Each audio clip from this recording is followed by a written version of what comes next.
Oh boy. I'm starting to feel like maybe I'm gonna ditch the green screen tonight, get a little bit more of an intimate vibe going.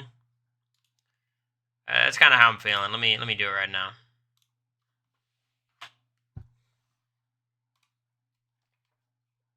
That's a little too cozy. I think this is cozy, right? This is the right vibe.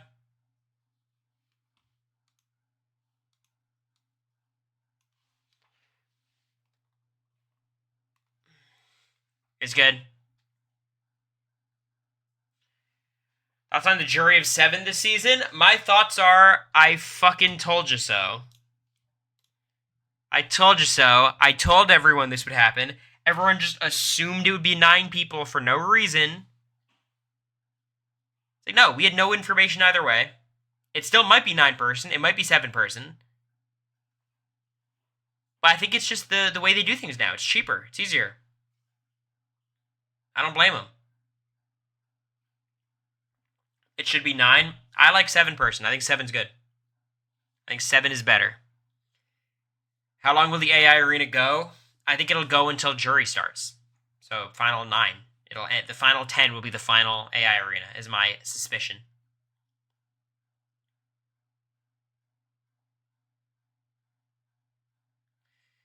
How long will the arena go? I just answered that. I don't. I think like you can't do it past the final 9. That's too much. Thank you, Burslinger. Thank you, Haley, for the sub. I appreciate both of you. JPR, you're crazy. 5 more subs till we're at 1,000. 5 more till we're at 1,000. Jury. I don't think it's about jury feeling like more of an accomplishment. I think I just like people who are more informed about the game being able to vote. When you're evicted on day like 45 and you have to vote on day 100, it's like, what the fuck do you know? It shouldn't be like BB 25. Okay, Petty. There you go. There you go, Petty. We're at 1,000. Only 1,000 more till we're at 2,000. But I appreciate it, Petty. We made it, y'all. Celebrate.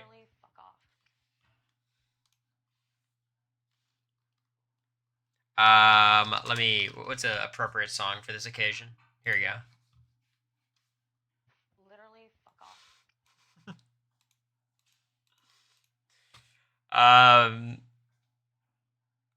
Thank you, Petty. It's just money for production. Yeah, that's my instinct. Brooklyn was robbed. I agree, Ned. But thank you, Petty, for the gifts, and thank you, Ned, for the 9 months. If you're coming, Petty, make sure to tell me who you are. Literally, fuck off. Look, I'm very glad for anyone to tell me that they're coming, because right now I think it's 100 trolls from Twitter. So I'm glad some people will show up. Literally, fuck off. What's up, Anoy? You're coming too? Oh shit, all the gifters. This is huge. Literally, fuck off. It's me. I'll just hand you to somebody directly. That'll look very suspicious.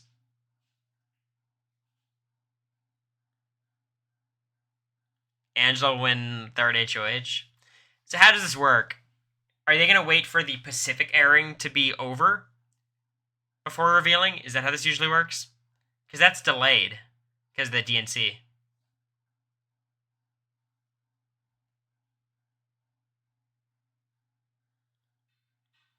Sometimes they do, sometimes they don't. Okay. Lexi, thank you for the 7 months. So feeds should come back on, right? But just like normal feeds. Would Quinn take a shot at Tucker? I absolutely believe Quinn will. I think Quinn will. I think T. Core would think about it. I think Chelsea would. No shot Joseph would.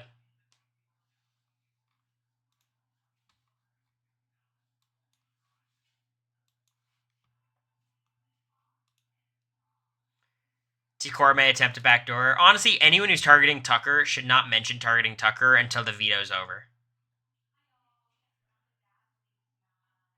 Tucker will probably volunteer again.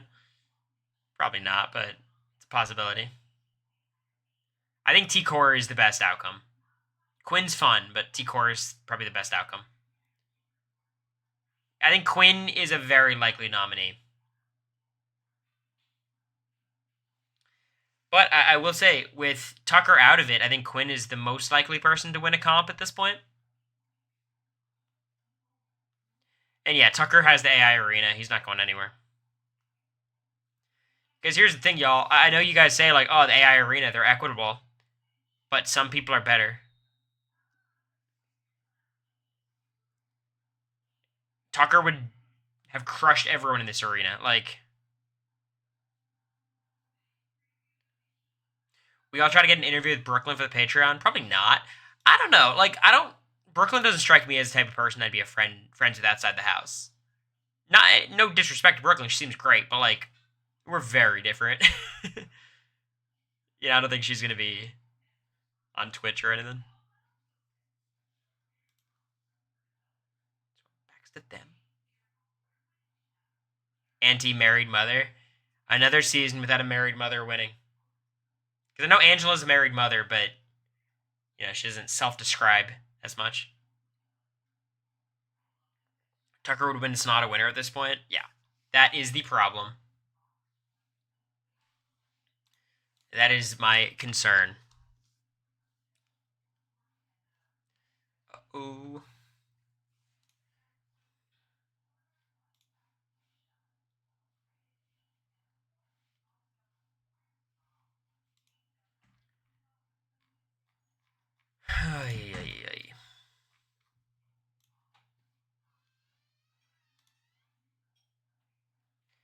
Tucker gonna beat Jag's comic record.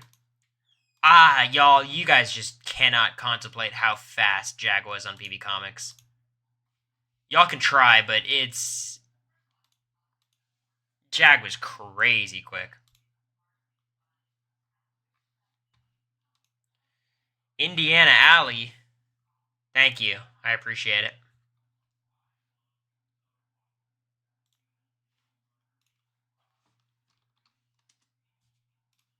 I'm setting something up for stream for us to pass the time.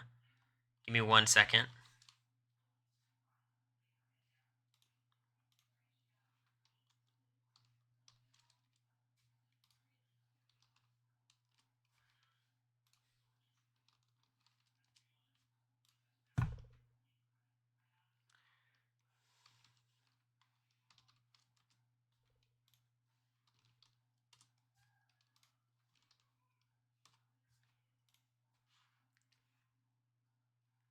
Any thoughts on when jury's starting? It seems like it's going to be a 7-person jury, so starting at the final 9. That's how it seems to me, but I can't confirm one way or another, of course.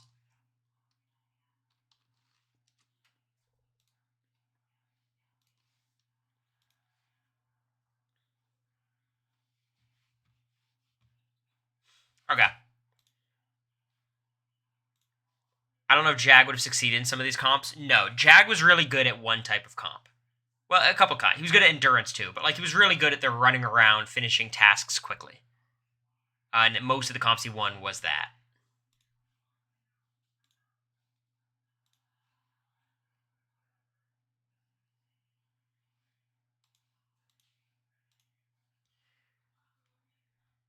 Best possible candidate for AI Instigator? I think Joseph is the best outcome. I think he would do the most with it.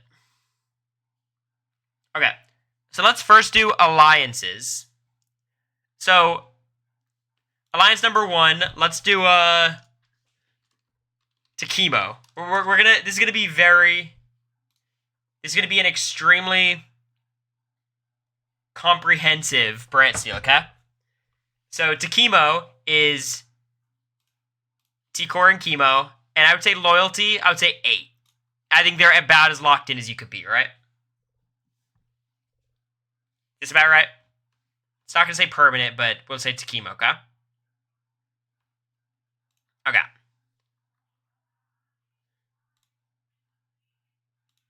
Let's do Alliance 2. Should we say Takemo and Robina? Is that worth mentioning? Is that worth?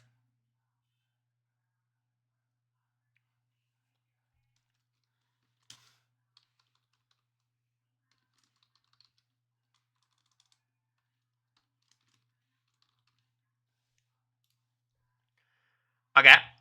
So you're included. You're included. You're included. I would say. I'd say like these are all sevens. You know what I mean? They all trust each other. Okay. So if I go here and I go back to this is already correct, right? Okay, good. Alliance number 3. Let's do 6th Avenue, okay?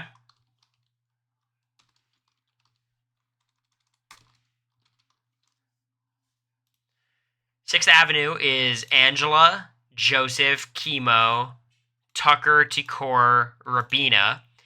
I think Tikor is like a 4 loyalty, Chemo's like a 4 loyalty, Joseph's like a 4 loyalty, Tucker's like a 6 loyalty, Rabina's like a 4 loyalty, and then Angela's like a 5 loyalty. This seems right to me. Alright. Now we do the fishies, which is everyone but Joseph. And I think it's about the same. Tucker's like a 6 loyalty, and Tikora's a 4, and Chemo's a 4, and Angela's a 5, and Rapina's a 5. Okay. Now we go to alliance number 5. What do you think is the next most relevant kind of group? You want to do the critics. Let's do the critics. So Tucker and Joseph. I think these are both like, I would say they're both like, Joseph's a 7 and Tucker's an 8. Is this about right?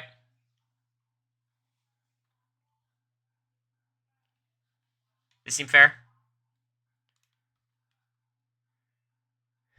Oh, we have to do the unexpected? Right. The unexpected. Where Tucker is, I would say like an 8, and Angela's a 9. Did you put just Tucker and Rabina? Fine, we'll put Tabina. Which is Tucker and Rabina. And I would say they're both like 7s. They're both loyal to each other. Okay, we gotta start doing the other side of the house a little bit. So let's do the Pentagon. Or let's do the Visionaries, guys. Let's do the Visionaries.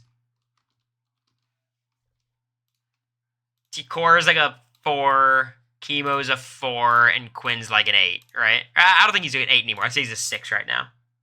I think that's the Visionaries. Alliance 9, we'll do the Pentagon.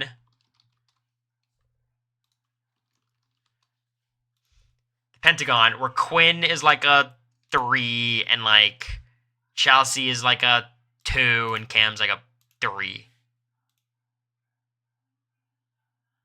That's what I'll say. All right, Alliance 10. Is there any other big alliances you think that are worth mentioning? Any duos or anything? I think we have to do Mackenzie and Tucker. Like Mackenzie, Tucker, and Leah, this kind of group. Tucker crushes. And that's going to be Tucker, MJ, Leah, and Angela, and Chemo. No, I'd say it's like this, the Tucker cult. Angela's a 9. Well, Angela's not really a 9. Like, I'd say it's like a 5, but she's loyal to Tucker. Like, Leah and, like, MJ are, like, 6s. And Tucker's, like, a 5. I don't think I'd put Rabina in it. Well, Tucker's going to lose when it comes to some of the relationships, which is not what we're talking about yet. Okay, let's go to, what are Quinn and Joseph's final 2 called? What are they? Do they have a name?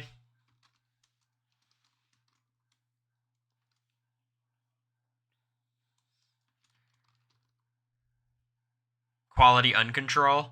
The nerds, we'll say. You guys are in it, and you guys are both, like, 3.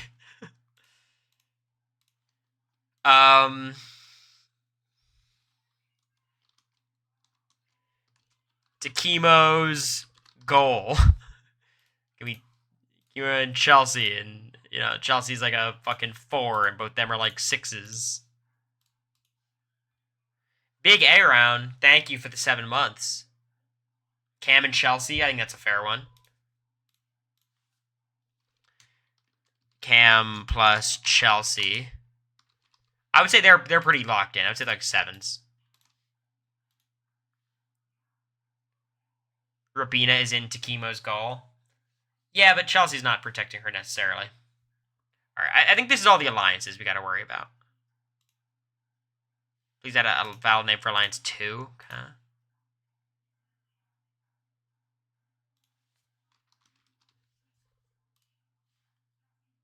Alright, they don't like... Alright, I understand. Okay, the alliances are good. Now we have to do relationships. We're going to reset all these. So, Angela is I would say strong bond with Tucker. I'm going to make them non-mutual. Angela, I think, feels good with her. Good with her. A little slight dislike there. Joseph and Leah. I'll give that a relationship. They're not, like, locked in like that. You guys are maybe here. You guys like here. And Chemo and Angela is, like, here. And Angela is, like, here. And Chelsea is, like, here. And Cam is, like, here. Alright. Cam. Do I have anything for Cam?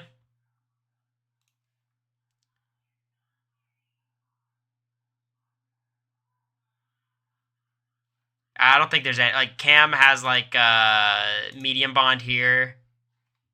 Like a small bond here. Like a slight bond here, maybe. I'd say not even. I mean, I wouldn't even say they have a bond. Chelsea has a lot more. Chelsea and Cam is definitely a medium bond. Chelsea and Quinn, I think, is a slight bond, even if she might be targeting him. Chelsea and T-Core is probably a small bond. Say medium bond. Your small bond. Slight dislike. Mild. I'll say mild dislike. Strong dislike. Strong dislike. Neutral. I think this is about right. Mild dislike. Alright. Joseph is a weird one. Like, Joseph has a strong bond with Tucker. Be a slight bond with you. Slight dislike with you.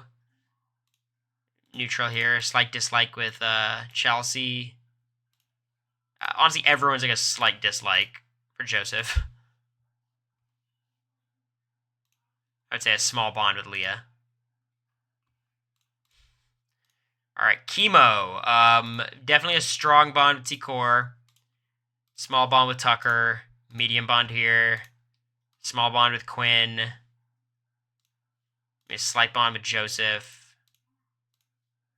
Slight bond with Chelsea. I think that's about it.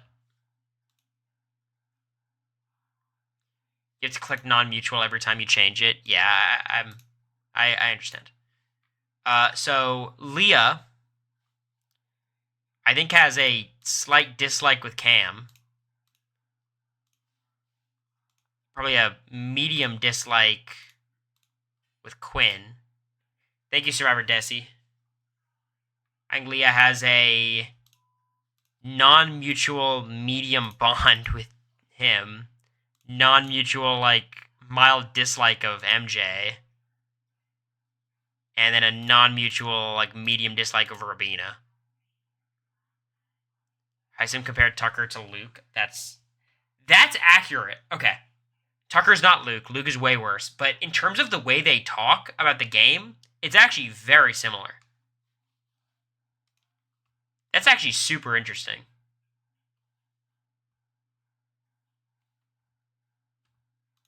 I'm just checking the feeds. Ignore me.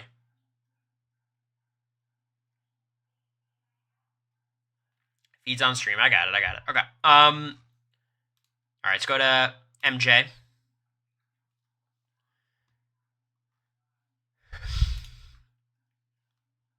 So MJ is a non-mutual strong bond with Tucker. Non-mutual strong dislike of Chelsea. Non-mutual, slight dislike of Joseph. Non-mutual, slight dislike of Quinn, probably. All right, Quinn. Quinn has I would say a mutual medium dislike of Tucker, a non-mutual small bond here, a non-mutual small bond here. I think they're neutral at this point. I think this is about neutral. I'd say a slight bond just in general. Quinn and MJ, Quinn and Angela is probably non-mutual. Is not a fan. Non-mutual slight bond maybe. All right, we're almost there. Almost there. Rabina. I would say non-mutual strong bond with Tucker. I would say a medium bond with these two. I would say a non-mutual small bond with Quinn. Like a non-mutual slight bond with Chelsea. I feel good about that. Just two more. T-Core has a strong bond with you. We had non-mutual. Nah, nothing. I would say non-mutual medium here. Non-mutual slight here. And like non-mutual small here. Last one is actually an interesting one though. Tucker, I think Tucker likes everyone. Small bond with you. Small bond with you. Strong bond with you. Strong bond with you. Strong dislike of you. Slight here.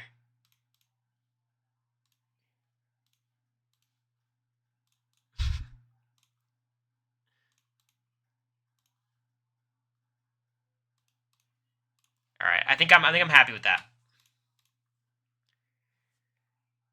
Now, do we do stats or do we just run with it? I think we should do stats. If we're doing the whole thing, we should do the whole thing. You know what I mean? I might zoom through it though. Okay. Angela's comp ability. Physical, she's a 1. Endurance, she's a 1. Mental quiz, she's a 5. I don't know what to say. She crushed everyone in the mental quiz. I don't know what to say. This seems fair to me. Which gives her like a 3 average. We said general or skill comps. I think general is just general comp ability. That's the way I do it.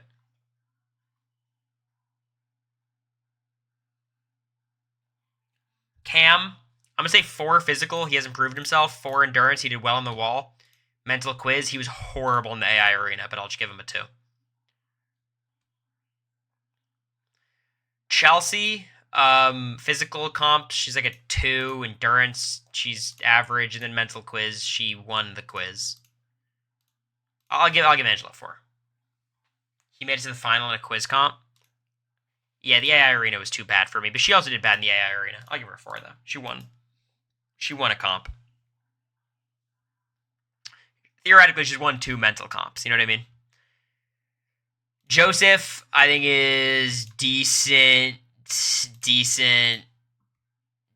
I mean, he's just been bad. I'm not gonna give him any credit for no reason. You know what I mean? Cam a 3 on mental. Sure, whatever. Chemo. I think this is about right.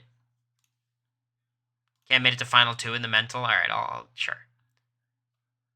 He says he throws all of them. I think he does throw all of them, but he's still bad. Leah is not good. MJ is a 4. I think physically, like a 3 or 4 endurance, then like a 3 here. Yeah, 4 overall. She's probably pretty good. Quinn physically is probably a 4. Endurance is probably a 4, and then mental quiz is probably a 4. Just 4s for Quinn. Rabina is probably about average. I'll put this down here. She did well on the wall. And mental quiz, I'd say she's average.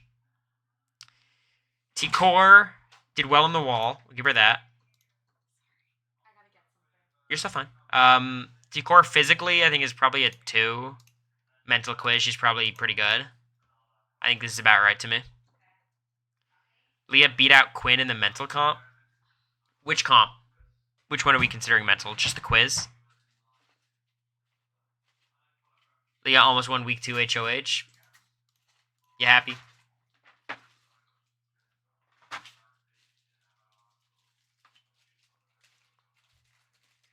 Tucker is a 5 physical. He's a 5 endurance. He's a 5 mental quiz. I'll give him a 4 here.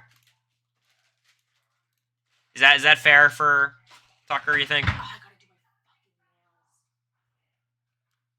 nails. I'm excited for tomorrow, babe. It's gonna be fun. No, but I gotta do my nails. Oh my god. My foot really hurts. Do you think it could be the gym? I don't know, but it didn't hurt after the gym. Maybe take Advil. I'll rub him after. You know how many guys wish they were in my shoes right now? You know how many dreams this is?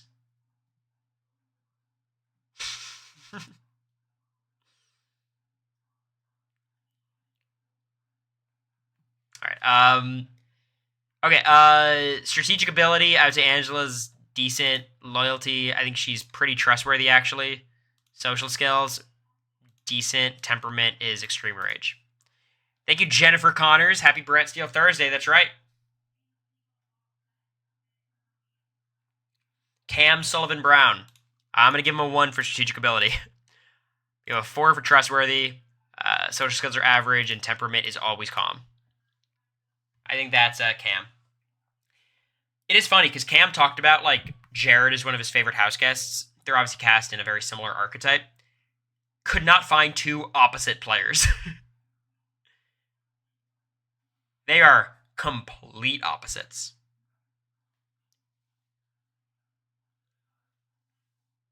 What did Heisem say about me? Chelsea, I would say, is a 4. Loyalty is average. Social skills are great. And temperament is usually calm, I would say.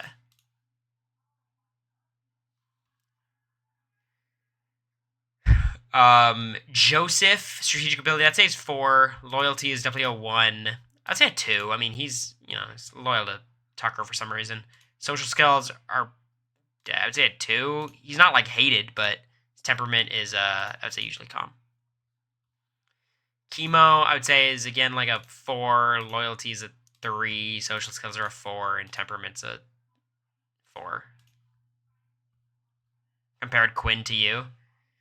Yeah, I think Quinn is pretty clearly a worse player than me, but he still has time to do a lot better than me, so he could rebound. Heisem sucks as usual. We love Heisem. Heisem's great.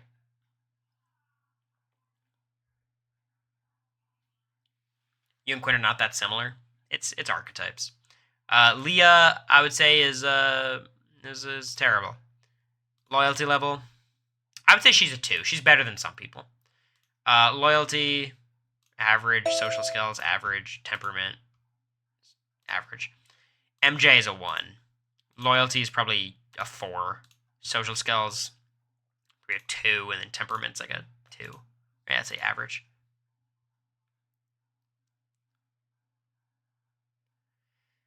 Look, you guys gotta put in perspective. I played Big Brother 25 very poorly for a pretty long time. If Quinn rebounds and has a really good back half,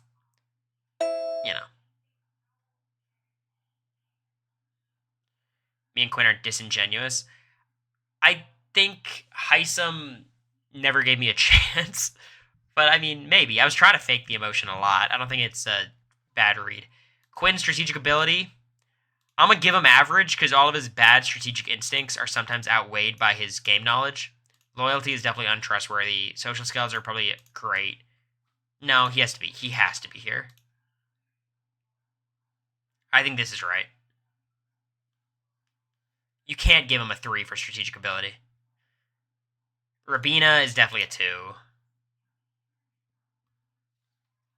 Loyalty is pretty trustworthy. Social skills are great. Temperament is average. Tikor's great strategic ability. Loyalty, pretty average. Social skills are great. And temperament is calm. Tucker, I would say, I think he's a 1.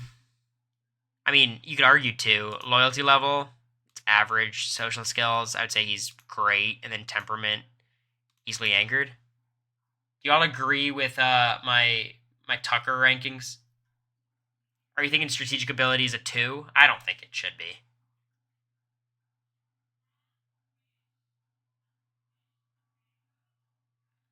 I think his social skills are kind of good. Like, a lot of people don't like him, but a lot of people are obsessed with him. All right, so that's it. We have alliances, we have relationships. We've never done a more specific Brent steal. Now the only thing we need is to make sure Tucker doesn't win HOH. As long as Tucker doesn't win HOH, we're good. Let's go. All right. We've got all the alliances. We got Takemo and Rabina, 6th Ave, the Fishies, the Critics, the Unexpected, Tabina, the Visionaries, the Pentagon, Tucker Cult, the Nerds, Takemo's Goal, and Cam and Chelsea. House guys walk into the backyard, see 2 surfboards over a huge pool of water. Okay. All right, Tucker's not winning, so we're good. We don't have to reset. And the first HOH is Cam. All right, so that's what's happening tonight, y'all. It's a Cam HOH, which I think would be interesting. It would be Cory and Chemo versus, or I guess it would be more Chelsea versus Tucker, who can influence Cam. And I think Chelsea would win.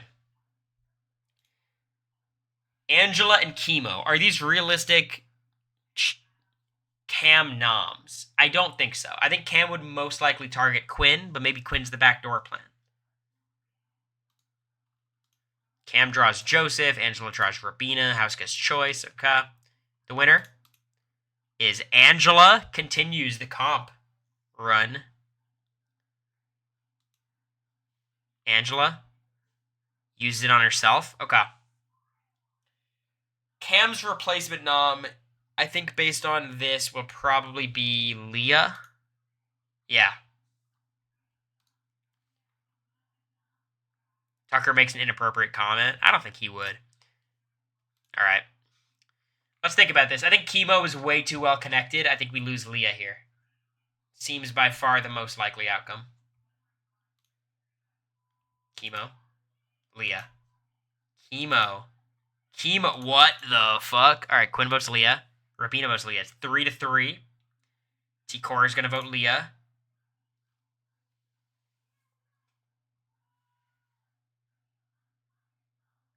T-Core. The fuck? And it's a tie. You messed something up? I don't know. I went a 4-4. Alright, well, Cam breaks the tie, and Chemo is evicted from the Big Brother house. So Chemo's the next boot, y'all, with T-Core flipping on him. Damn. So that's a Chemo and Rabina is just T-Core and Rabina. That's great for Tucker, I'll tell you that much.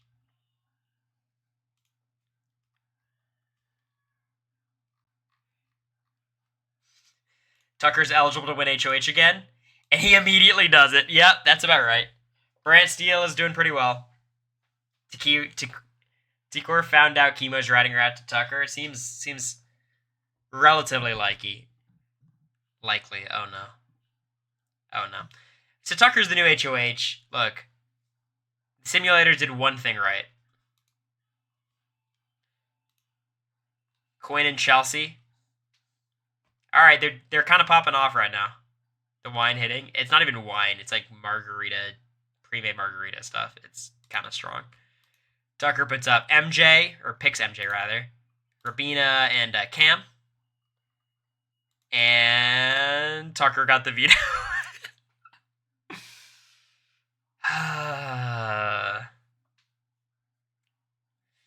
Alright, well, Tucker has won the HOH and the veto. Not going to use it. That's unrealistic. He'd probably take off Chelsea and put up Rabina or some shit. It was honestly Tucker. Quinn's flipping Joseph's mattress. MJ's lashing out at Chelsea. I can see that. Tucker is having an emotional breakdown. Sounds about right. Alright, I think Quinn should probably go here. Angela votes Quinn. Cam votes Quinn. Chelsea. Quinn. Chelsea. Okay. So a lot of Tucker's people voted Chelsea, but Angela voted Quinn, and then it's T. Core. I mean, T. Core should vote. She has bonds with both of them. This is totally up in the air. Totally up in the air. Chelsea. So Quinn stays. I think T. Core would absolutely choose Chelsea over Quinn, especially if Chemo's gone. But, yeah. Alright, so Tucker can't play. So someone else is going to win. The Pentagon dissolves without Chelsea. That sounds about right. Is the Spiderweb, Danielle Reyes, HOH. And it's between T-Core, Cam, and Rabina. And Rabina wins HOH. Nominates MJ and Leah. This would be one hell of a power move by Rabina. Just cutting off all of Tucker's other options. The girls are fighting. You'd love to see that. Tucker is house guest choicing Tucker, which means this is Tucker. Rabina's house guest choicing Tucker. MJ, okay, and Tucker got the veto. So Tucker currently has what? 2 AI arenas, an HOH, 2 vetoes, 5. So he has 5 comps, plus he's at 8 comp wins right now. The record's 10. The record's 10. He's at 8 in this simulator. He has 3 vetoes. So he has 3 vetoes, 2 AI arenas. That's 5. And HOH 6. He won another HOH, a veto, and a veto. He's at 9 comp wins. He needs 1 more to tie. 1 more to tie the record. MJ bonds with Tucker. I think Leah is going to be heading out of the house here, it seems. Leah, MJ, Leah. It's a tie. Rabina. It could go anyway, honestly. And Rabina cuts MJ. Tucker's not going to be happy about that. Honestly, a good HOH from Rabina. She didn't back down. Tried to keep Tucker by her side, but cut off all of his options. I love this. Alright, 6th Avenue is still doing their best. The Critics is still doing their best. The Unexpected, still strong. You gotta think Tucker's in the dominant position right now. Alright, it's a knockout comp. And it's between Joseph, Angela, and Tucker. Oh!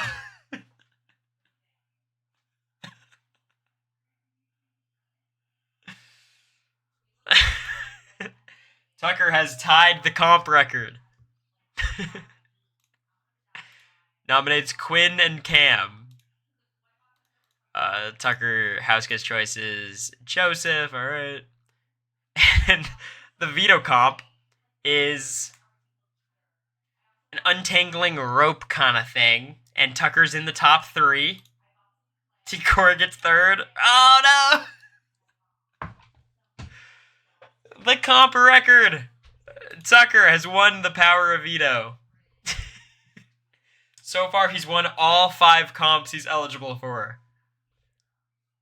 Yikes. And Tucker is not going to use the veto.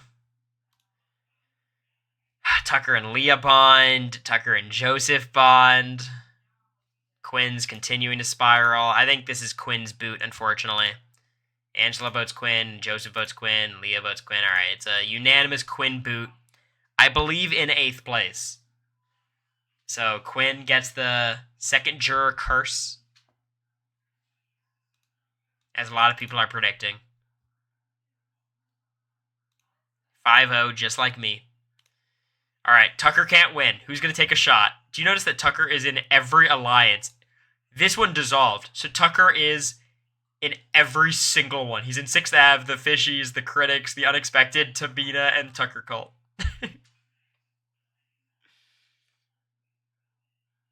Oh boy. All right, it's the wall comp again. The second wall of the season. That'd be crazy. Imagine that blindside. People walk out to the backyard and it's the wall again. Oh, they're just trading off HOHs. Tucker and Rabina have been the past 4 HOHs. Yikes. Or the past 3 at least. Leah and Cam. Okay.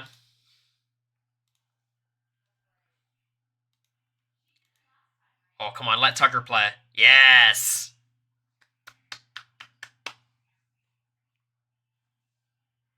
They kind of did the wall twice on BB18 because they did it at the final 3 HOH, but it was a very different kind of wall.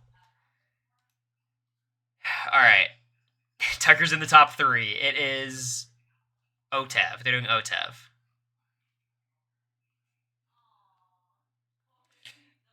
Yo, do you think Tucker wins it again?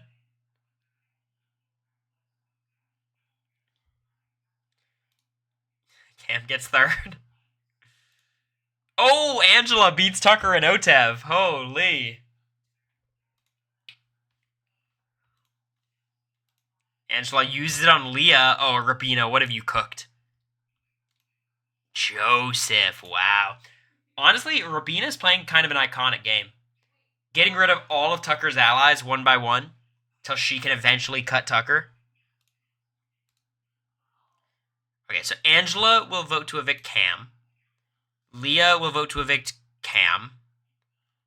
Cory will vote to evict Joseph. No, okay. It's all Cam. All Cam. We lose Cam. All right. Still, Tucker's in every single alliance, except the unexpected dissolves. Angela has realized Tucker's too big of a threat. We need to take our shot now. All right, are we Angela stands all of a sudden? All right, the HOH comes down to Angela, Tucker, and Cory. I think we need Angela to win and take the shot at Tucker. I think it's the only way it happens. It's another wall comp. Crazy. The 3rd wall comp of the season.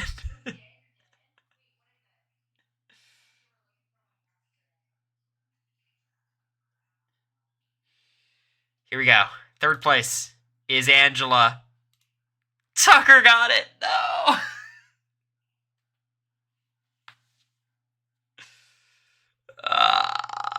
Tucker is your new HOH. And he nominates Leah and Cory. The veto is... It's like a mental quiz comp. And Tucker's in the top 3 against Leah and Cory. And he got the veto. Don't say Godula. Godula is muted in this chat from now on. How dare you?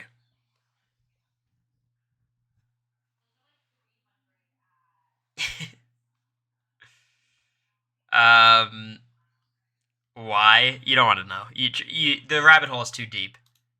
Tucker does not use it. They should get rid of Cory here, but let's see. Angela's going to vote Leah, I think. Yeah. Joseph is going to vote Cory. Okay, that's all Leah.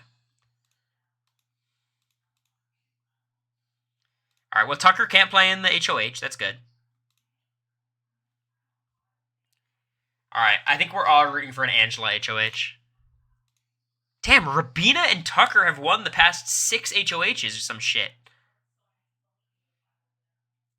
You do not, like, the rabbit hole is so much worse than you could ever imagine it being.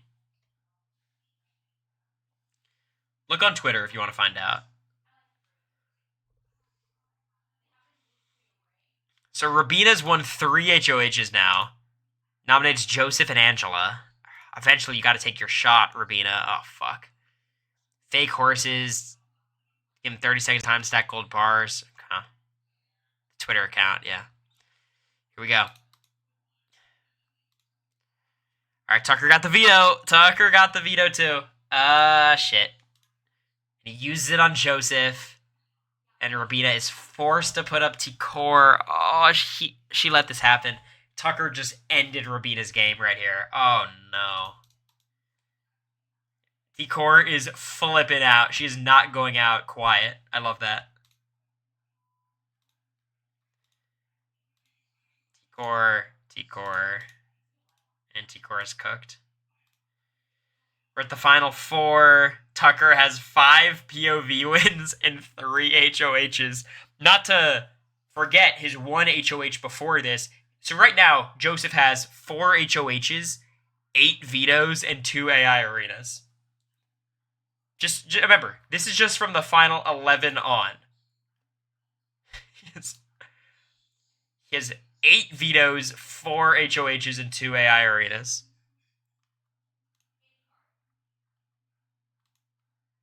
Comes down to these 3. It's a quiz comp. Joseph's third. Angela got him. One more comp win, we can get him out. One more comp win. Come on. Angela's got to be the one. Nominates Joseph and Robina. It's fine. That's fine. All right, it's the final 4 HOH. Angela got it, but she's gonna keep noms the same. Angela's choking. Angela's choking this so bad. Angela's gonna choke it. It's shit. This is so sad. No. Here it is. Here it is. It's happening. It's happening. Robina, your whole game has been building up to this. Your whole game. Tucker and Angela Bond. It's up to Robina, though.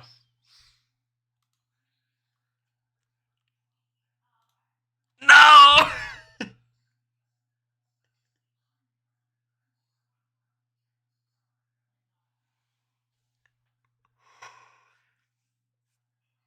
This would be the saddest moment in Big Brother history. They keep Tucker for the final 3. And, Tucker wins part 1.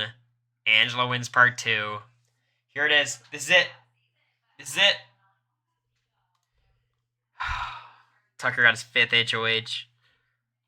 He's at 15 comp wins. 5 HOHs, 8 vetoes. 2 AI arenas.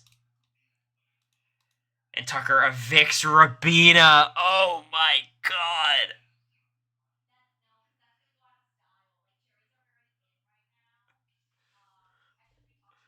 Oh, I'd pay to see it. And the jury votes Robina, then votes for Tucker. No, Robina.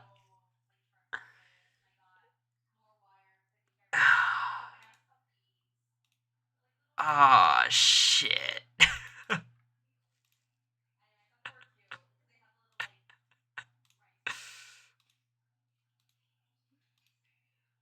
Cam gets fan favorite.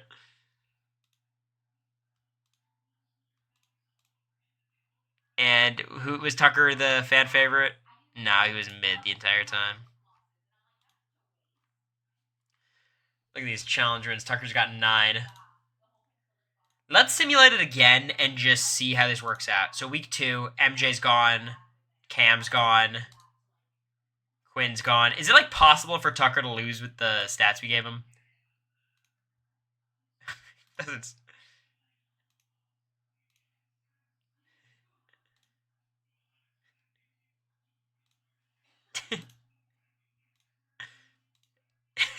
Shit. Oh boy. We are in for a rough back half of the season, y'all.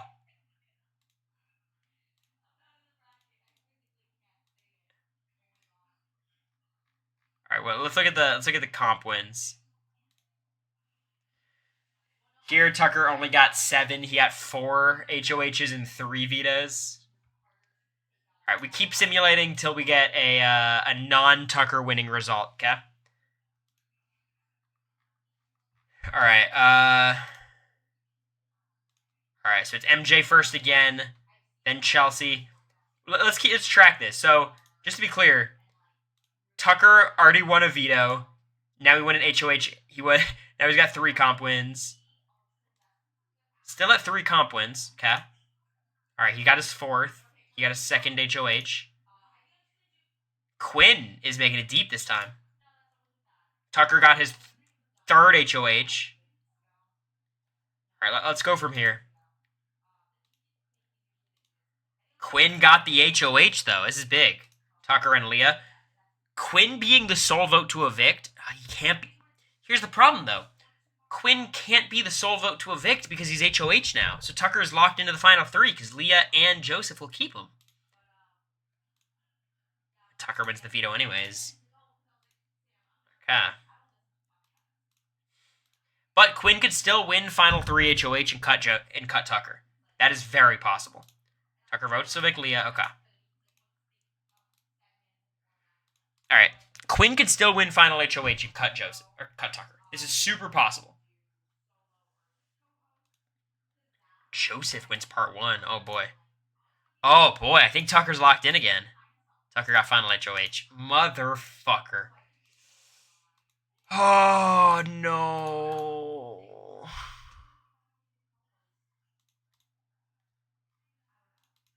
Joseph. Tucker. Joseph. Tucker. Tucker. Tucker. All right, well, we got close this time. This was a close one. We almost got it.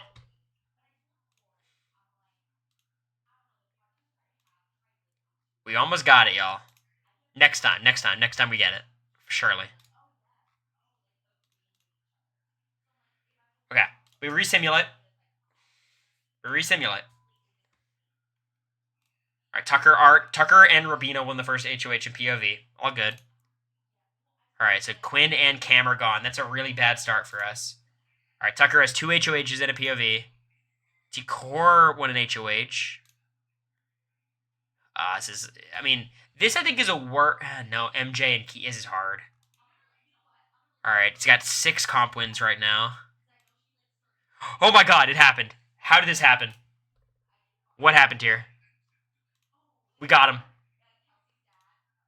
A Rabina HOH nominates Angela and Tucker. Who beats him in the veto? T-Core. Wow. Takimo Bina got him. Chemo and T-Core voted to evict Tucker. Takimo Bina got him. Now let's see how this season plays out. Because it's Takimo Bina and Angela. Takimo dissolves. T-Core wins HOH. Still keeps Chemo safe. Angela wins the final 4 veto. T-Core and Chemo. Alright, it's Chemo and Rabina. I think she's going to vote to evict Chemo here. I'm wrong. Okay. So we go to final HOH. Looks like Takimo Bina is still the main alliance. T-Core gets part 1. Angela gets part 2. That's interesting. T-Core gets it. Should cut Angela here. Alright, y'all. We got it to Chemo final 2. And the winner. It's up in the air. Yeah, it's T-Core. It's T-Core. By about a 5-2. T-Core is one big brother. Fan favorite is Tucker. There's no real losing for Tucker. Let's be honest. There's no real losing.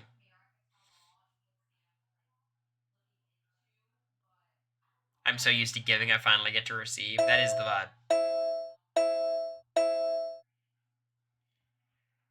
I don't think Tucker will win everything. I think there's enough, like, the whole thing is, Butcher, like, Tucker winning everything in this Brett steal is bad, but, like, the truth is, it's more about his relationships.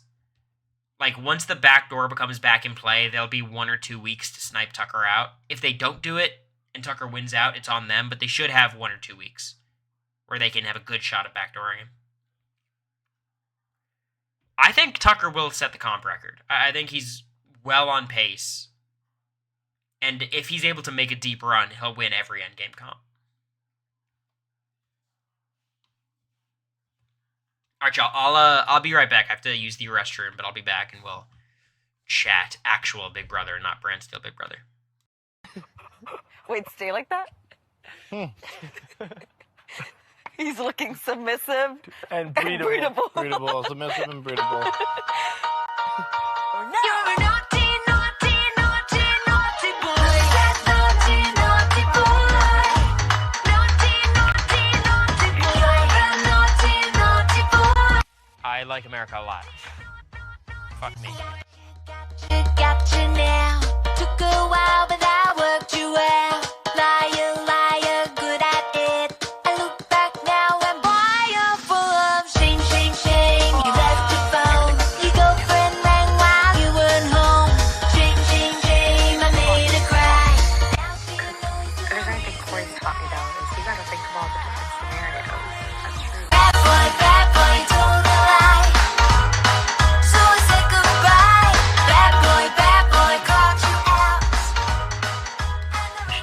business. Guys, Cory's lying. I'm telling the truth. As a society, we too often vote based off emotion, not strategy.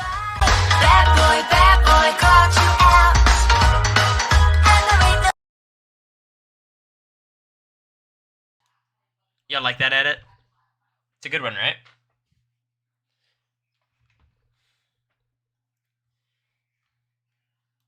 It's a good edit.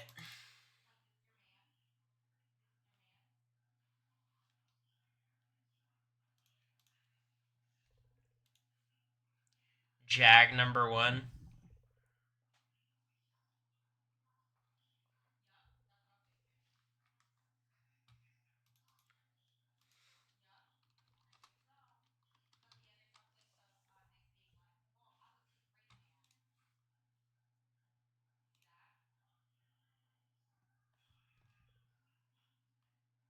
Blast from the past. Yeah, I think it's cute.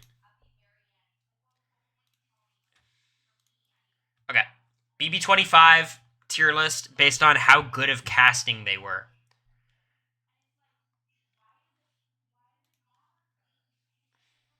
I think Mimi was alright.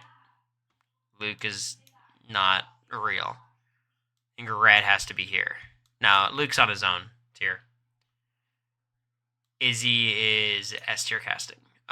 Jared, I think, is B. There's so much bad with Jared, but he was very entertaining. Matt, I think, was here. Matt was terrible casting. He was so boring. I'm sorry. He was so boring. Jag, I think, is here. Like, I'd say he's here. Riley, I think, is here too. Kirsten, I think, is good casting. She was too clueless though. If she watched a little bit more of the season. Heisem is S tier casting. Felicia's S tier casting. Suri's S tier casting. I think I'm A. I think America's S. Blue's here and Bowie's here and Cam is here. I think this is my list. Anyone disagree?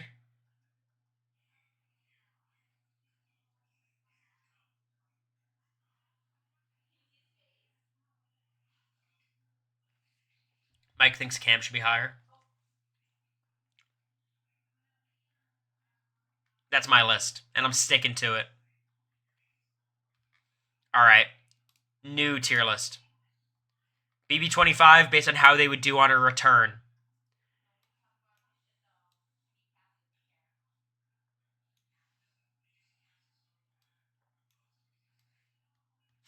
Jag would still do really well.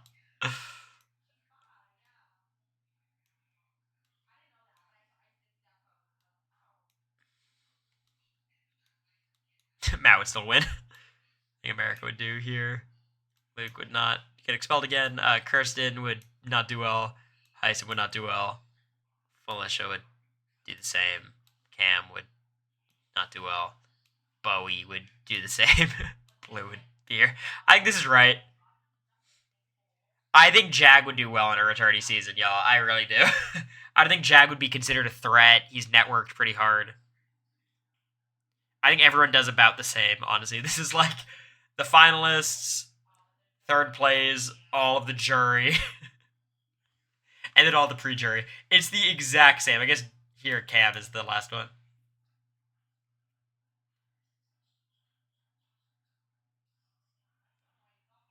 It's just swapping Cam and Mimi, and it's the exact same. I think Matt would do so well on a return. It's unfortunate. Riley would do better, maybe, but she did not show like great strategic instincts by any means.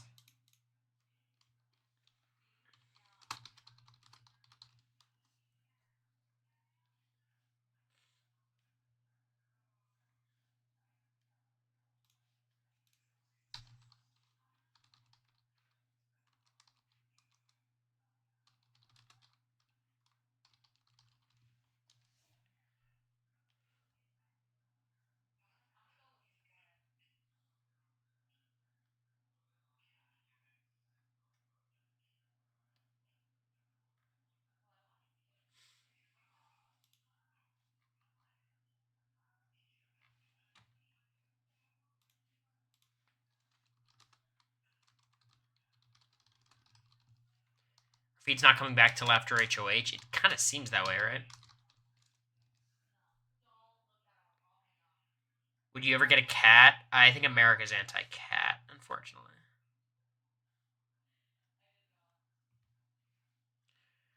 Unfortunately.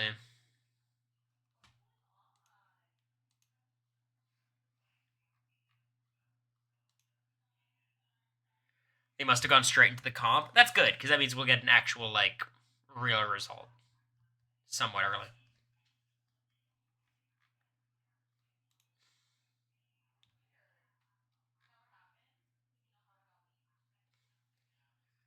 You have the doves. Cat and birds don't mix. I don't think there'd be that much interaction between the two.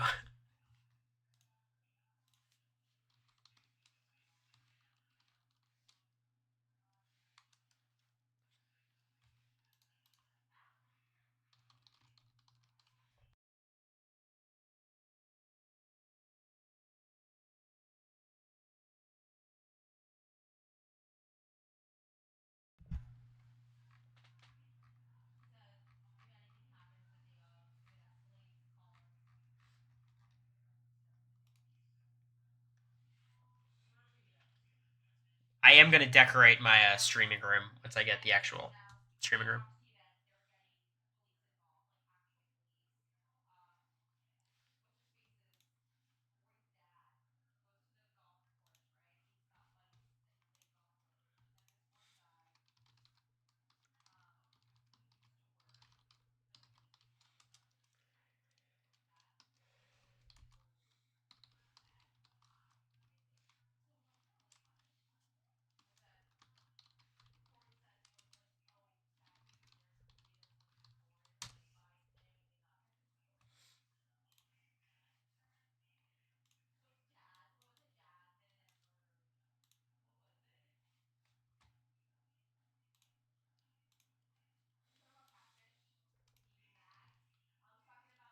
Sorry, I'll give me one moment. Y'all officially get the new apartment. So they unlisted. So our current apartment we're in right now is now listed for sale, and the other one is taken off the website. But they're waiting on my stuff to get approved. So we'll see. Should be.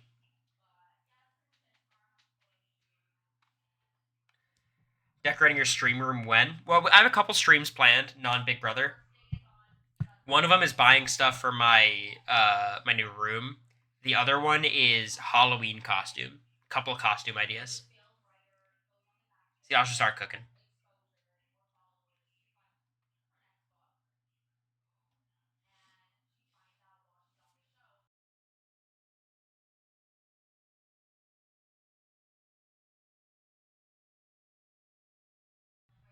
Halloween costume idea, the Minutemen. We don't want to do something Big Brother related. I think that'd be corny. Just a little corny.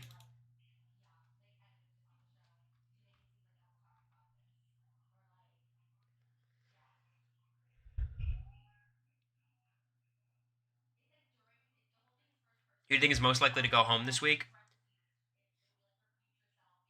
I think the most likely outcomes are 3 people. I think it's Quinn, Tucker, and MJ. I think they're the 3 most likely. I think it's Tucker because there's going to be a lot of people targeting Tucker.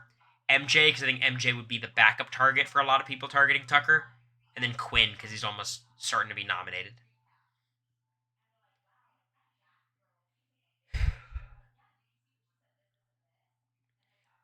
But I think like if Tucker is on the block, I think everyone's gonna say, hey, like not everyone, but enough people will agree to vote him out if he's there after the arena. But he might win the veto to take himself off before the arena, so.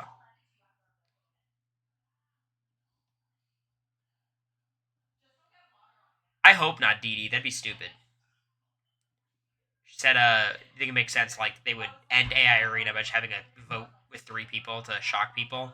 I like when players know the rules of the game. But that's just me. Who do you think should replace Julie if she left?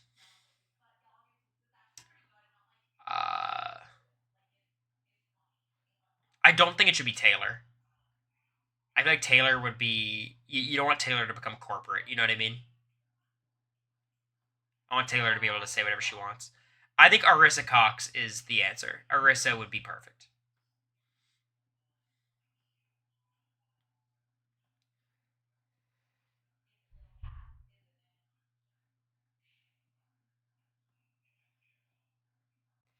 No, the AI Arena is a great twist.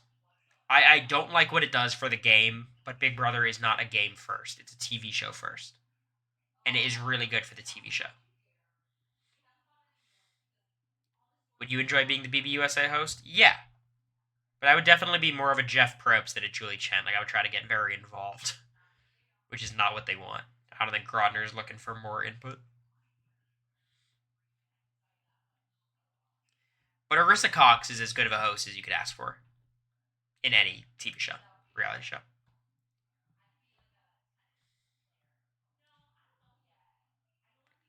Turner would be good. I don't know about that. Of former players who would be good. Former players. I mean, Taylor is obviously like a great speaker. She'd fill that role well. Tiffany would be pretty good. Felicia would not be good, but she'd be fun. Davon, maybe? Yeah. Davon's a good pick, actually. Jag, honestly. Cody. I've seen people say Ross Matthews. Taryn host would not be good. Taryn's too locked in.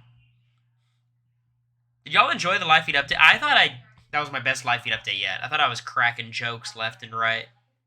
I could see DX. They love DX. And he's like very brand safe as well.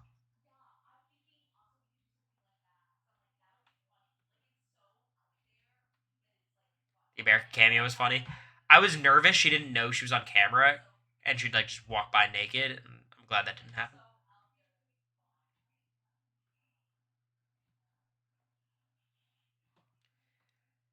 You've been great all year. Thank you, Steves. I think it has been interesting me doing these updates because I like universally get all the bad days. Like every single day I update is the slowest day of the week, and it's not close. It's super odd. I'd love to see Evil Dick as a host. I don't think there's a single human on planet Earth I'd rather host less than Evil Dick. I think Evil Dick is like the worst. I don't know if he's the worst person to play Big Brother, but he's on the short list.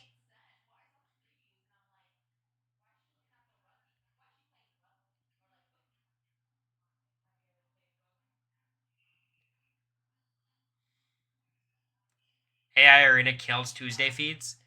I mean, it's just kind of like T-Core and Chemo are the ones who determine whether feeds are good or not, and they just take Tuesdays off. Evil Julie Chen. She also just wouldn't be good at it. I agree. The only thing I appreciate about Evil Dick is he is a fan of Big Brother. He loves the show, which I think is good. TJ Lavin.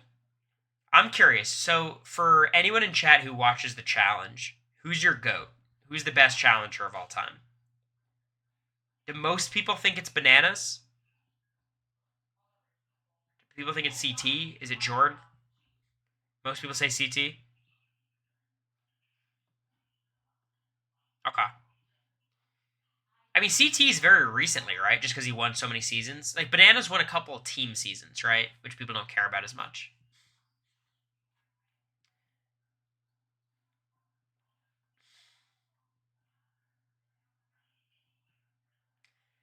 I don't know. CT's wins, like, CT winning Rivals 2 with Wes is like, damn, they gave him fucking Wes. Like, that's not even fair.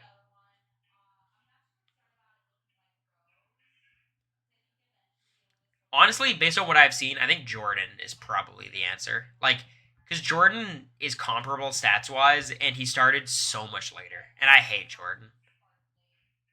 But I think it's Jordan. And he's, like, my least favorite of anyone. But, like, if you give me a fresh season, I would guess Jordan every time. Which is amazing, considering he can't, like, equally participate in half the eliminations. And then the female GOAT is just Kara or Laurel, and I think you have to say Laurel, unfortunately. If Kara was like great at puzzles, it'd be Kara, but Laurel is just too dominant physically. And head to head, she just kind of whoops Kara's ass, unfortunately. But I am Team Kara. How do you rank BB Survivor and the Challenge in terms of your enjoyment? It's Big Brother Survivor, then the Challenge. Just in terms of the TV show, it's Survivor, then the Challenge, then Big Brother. But I think the Challenge is a pretty boring show most of the time. It's not as corny as Big Brother, but it's pretty boring. Evelyn second. Yeah, I don't know. Like, I guess my tiebreaker is like, do I think Evelyn head to head beats Cara or Laurel? She's competitive, but I just think Laurel is kind of brutally good. Ashley Mitchell. The Challenge seems so fake. Yeah, I don't know.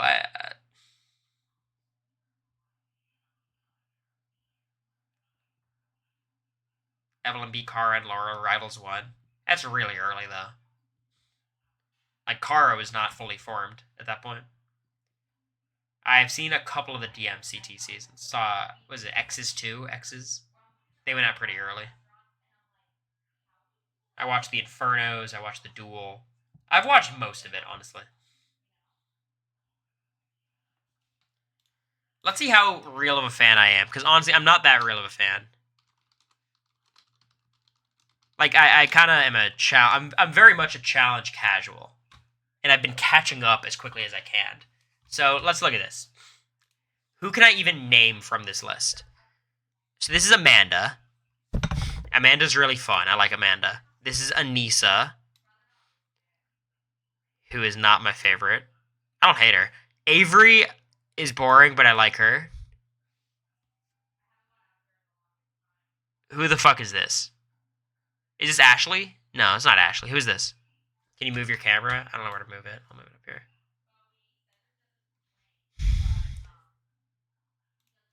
Who's this?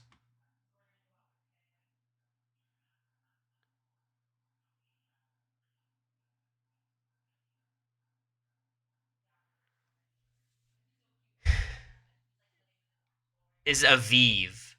I don't know Aviv. I have no idea who this is. Bananas, I think is... I don't like Bananas, but I think he is additive towards the show. I think he's fun to root against or root for. Is this like Big Easy? Who's this? I don't think Big Easy's on the cast, but that's what he looks like.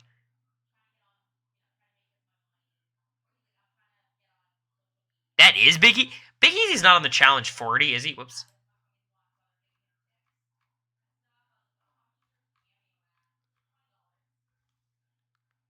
Is he on the cast?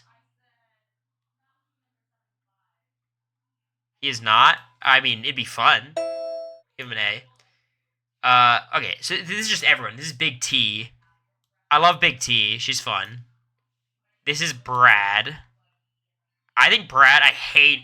Brad used to be like my least favorite fucking challenger ever. But as time's gone on, I like him more and more. As he becomes like old man Brad, I like him. Young Brad pissed me off. He was such a dick.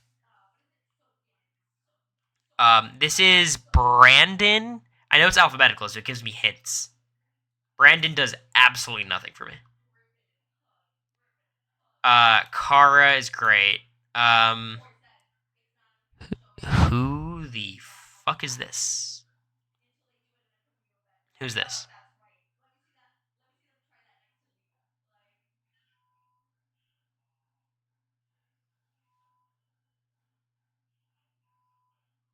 Carly? Landon's partner? Okay, well. I don't know. Cory, I don't like Cory. Cory's annoying. CT is great. You gotta love CT. Derek, or no, Darrell. Darrell, I mean, legend. Here's Derek. I love Derek. I think Derek's really fun. He's super likable. This is also Derek, right? He seems okay. I know he's a legend. I don't really know him, though. I didn't watch many of his older seasons.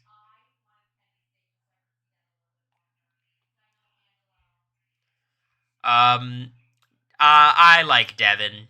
I know a lot of people don't like Devin, but I think he's corny, but He's kind of my kind of corny. I've never seen this person in my life.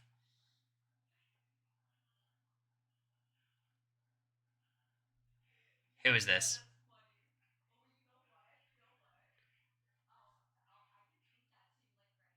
Is Emily?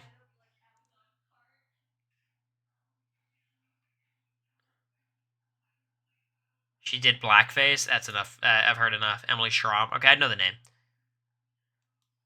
Fessy is a fucking shit show of a challenger. He's pretty fun. Him just winning eliminations is so corny. Because he loses every elimination that's not just brute strength. But I kind of enjoy him. I don't know. I think Fessy's a funny one to watch. TJ's great. I think TJ is one of the best hosts in modern day. He reminds me of Jeff Probst a lot in the sense of, like, you could tell he loves this so much, you know? I love how much, like, all the players love TJ. Horacio. I think Horacio's a little bit boring, but he's really fun to root for. Or rootable.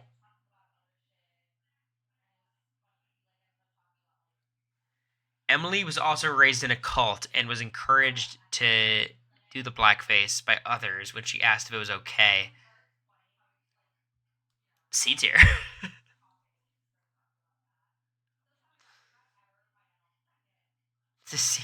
Y'all have won me over. Do you know what season of the challenge BB players started?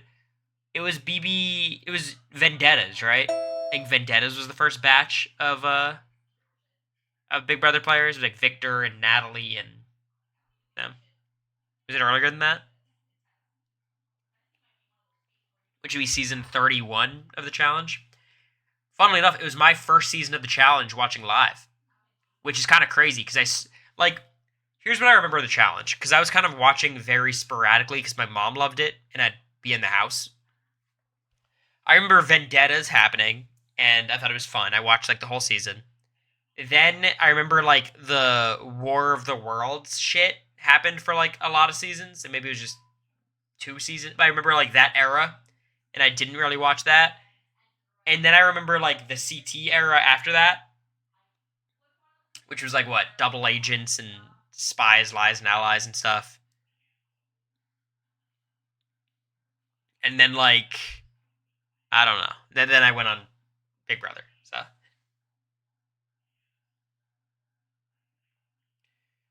yeah, they did the Challenge USA, Angie. There's 2 seasons of it. Okay, I know who she is. Don't tell me.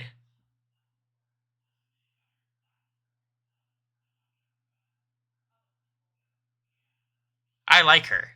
I watched her in many seasons. What's her name? She's great.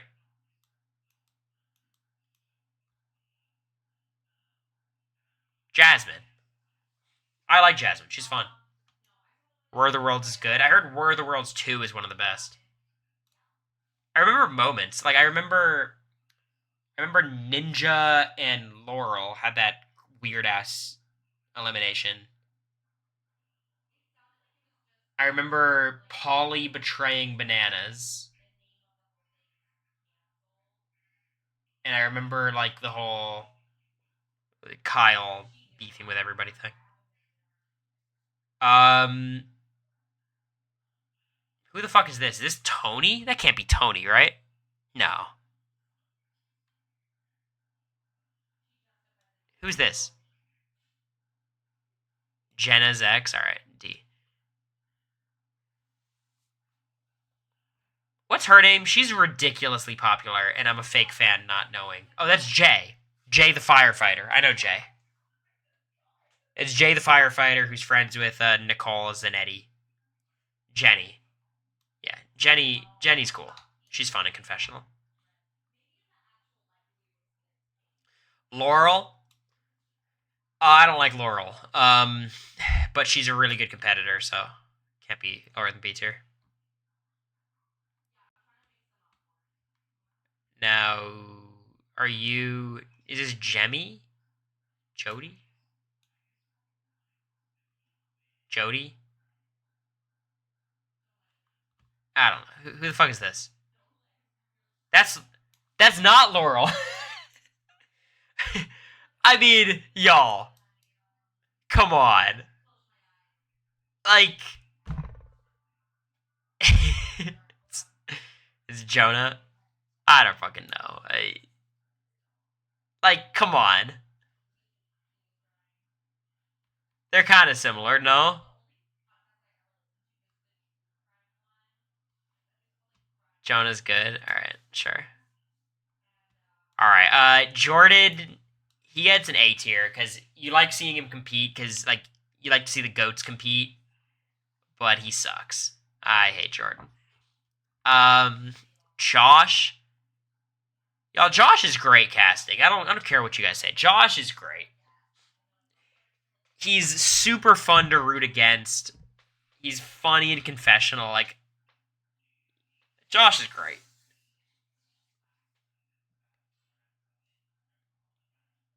He's a great villain. He's not even a villain because he's all about too pathetic to be a villain, but he's great casting. I did meet Josh, and Josh is the only person on this list who I've met. Haven't met Fessy. Never seen this woman in my life.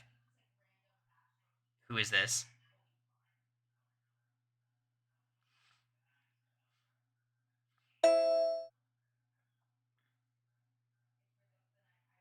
Katie? She's kind of a legend, right? I just don't. Again, this is where my was Katie first out? Sorry, spoilers. Is Katie first out?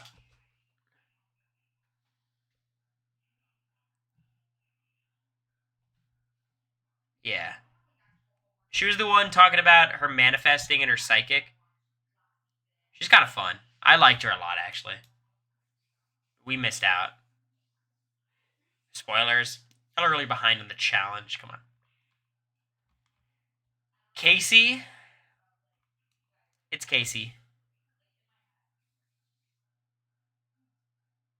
You know, it's Casey.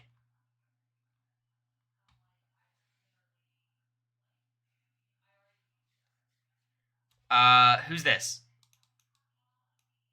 You said this is Kellyanne? I've never seen this woman in my life. Kellyanne? I don't know who this is. I'm a fake fan. I don't know who that is. Never seen it. This is the psychic. A tier.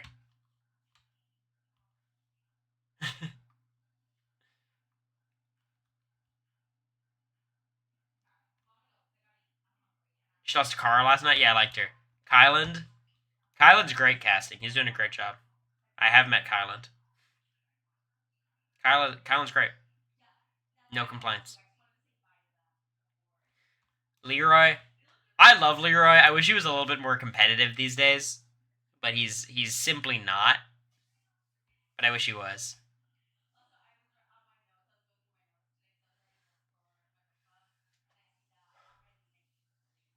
Kylan's been unbelievably sweet every time we've chatted. I'm a big Kylan fan. On the record, Kylan fan. Mark Long, he's a legend. Gone too soon. Mark Long is I think part of the reality TV seminar with Jack Baines and Rachel Riley and Cara Maria, so that's a boost. Michelle Fitzgerald, easy S tier. You kidding me? It's so funny, like, my opinion of Michelle's survivor ability has jumped so much higher because of her challenge appearances. So much higher. This is Nehemiah. I think he's very likable. Maybe it's a hot take. I think he's very likable. And he DJ'd with Bowie.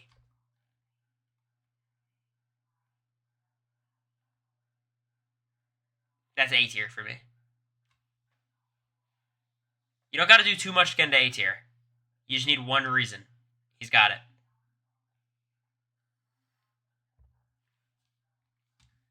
Naya.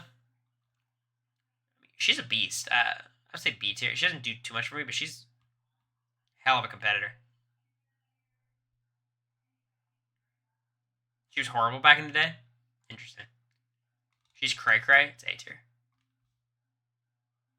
Horrible as a person, always a great competitor. Back to no A tier. Nuri's, she's great. Gone too soon. One of the bright spots of last season. I mean, I was rooting for Michelle, Sumi, but she was great. Just beating Horacio and Kyland was so badass. Not in a good way. Back down to B tier.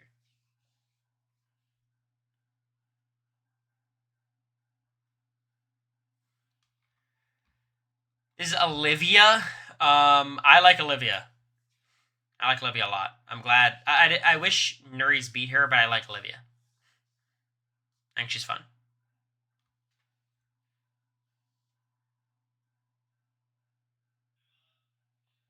Who's the Chinese flag? I feel like I'm missing a punchline that it's meant to be. Paulie's great on the challenge. He's great. He brings the drama. He plays really hard. He's just not big enough. That's the problem.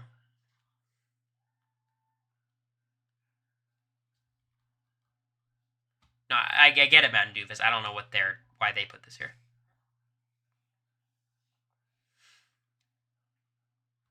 Rachel Robinson. I think Rachel reminds me a lot of Danielle Reyes on Twitter. Her Twitter presence. Anyone on Challenge Twitter? You guys pick up what I'm putting down? That's the Vietnamese flag. Yeah, this is the Vietnamese flag. The Chinese flag is the star in the corner.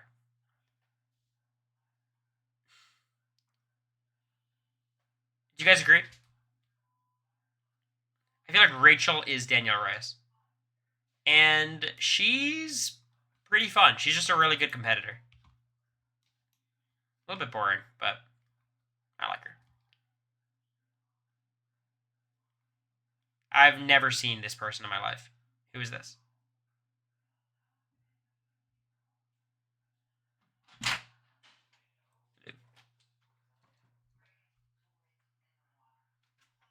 Ruthie, I've never heard of that name in my life. Ryan, I enjoy Ryan's confessionals. I like his confessionals.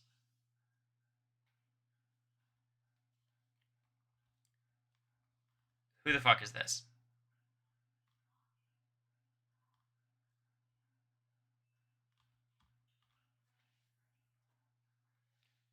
Cyrus? Okay, I saw Cyrus on All Stars 4. I don't give a shit about Cyrus. Devin, I put A tier. This is Theo, I think. This is Theo. Theo is fine. Big guy. Big, strong guy. Who's this?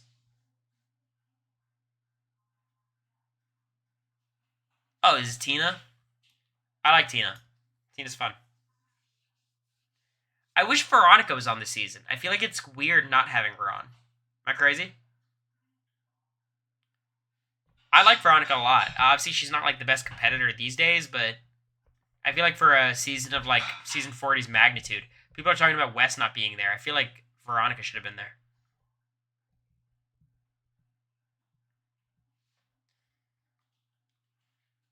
Veronica can't keep up anymore. Yeah, but neither can Anissa. She's still there. Tony time. I'm not a big Tony time guy. I'm sorry. Tony is not too exciting for me.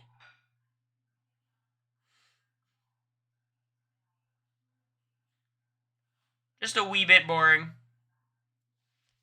And then Tori Deal, S tier. Come on. Come on. Face of the challenge. Come on.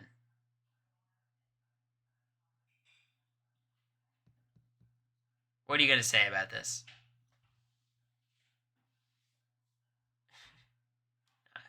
I like Tori. I like Tori as a presence. I think in confessional she's kind of annoying, but like she's such a big presence and she lives in everyone's heads rent free. And I think it's funny. I enjoy when there's someone to root against like this.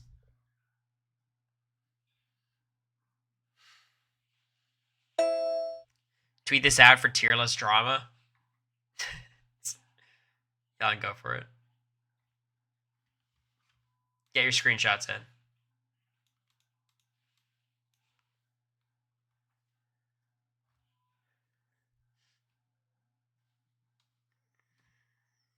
All right.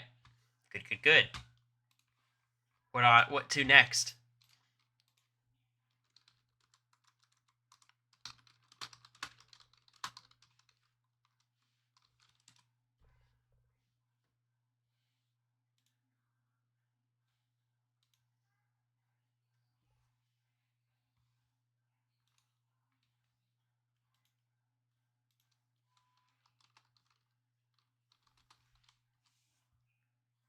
Any word on what comp it will be tonight? We have no idea. Do you all know when they close the backyard? We did look at the bingo card. We're checking it off. Today we checked off something. Someone being cut off during their shoutouts.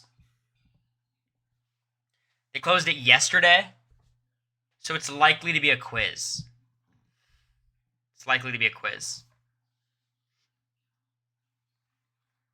Who do I want to win BB26?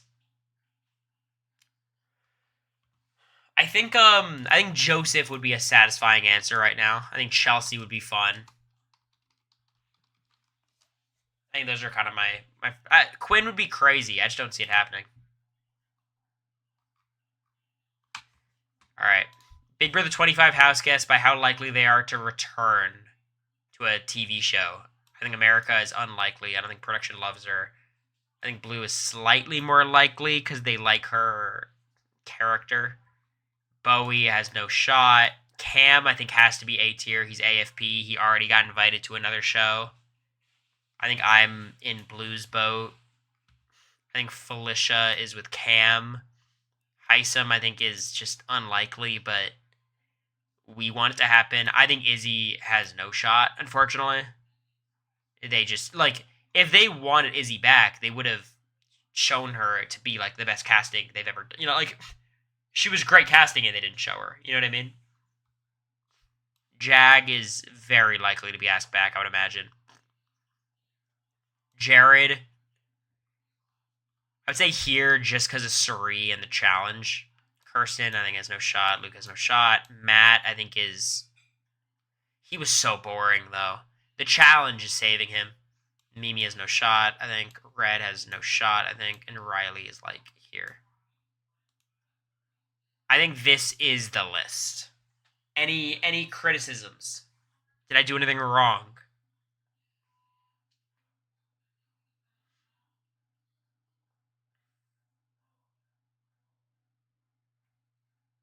I would not put America in B. I think, like, the show did not do America justice. You know what I mean?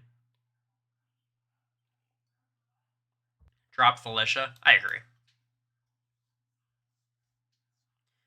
You might be in C, TBH. I mean, I think they liked me on the show. They gave me a pretty big edit. I think America and I you could put a little bit higher if you think The Amazing Grace is possible. But you could definitely argue, like, the only way either of us would get on a show is together. But I just think, like, it just based on the TV show, it seems like they like me more than America. But maybe that's just a bias towards guys as well.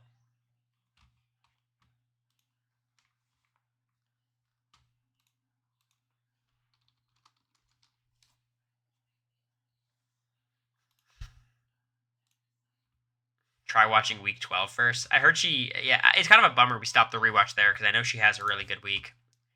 BB24 cast, Terrence would never, Daniel would never, Taylor will get asked on everything, Monty would never, Amira would never, Jasmine would never, Pooch would never, Turner I'll put B, Michael I'll put B, Paloma would never, Kyle would never, Nicole would never, Andy would never. I think this is just it for BB24. No?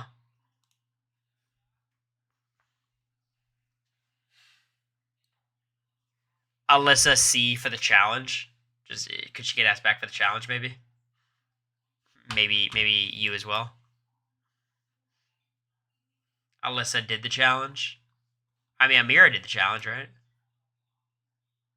Yeah, Amira's A. Shit.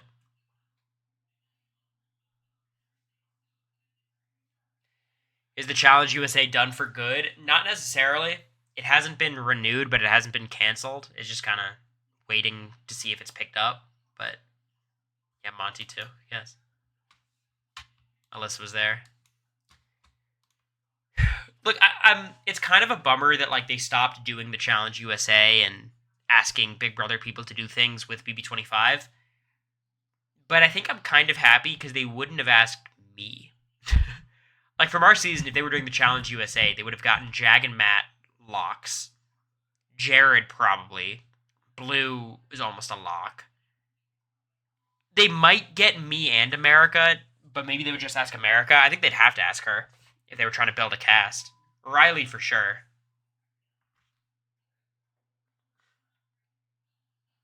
Zach just texted me. Heisem was incredible on RHAP. So supportive.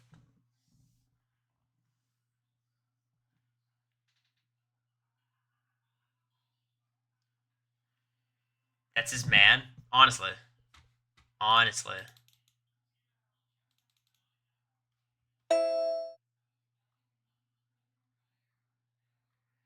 Do we know who the surprise DNC guest is yet? Is it confirmed, Beyonce?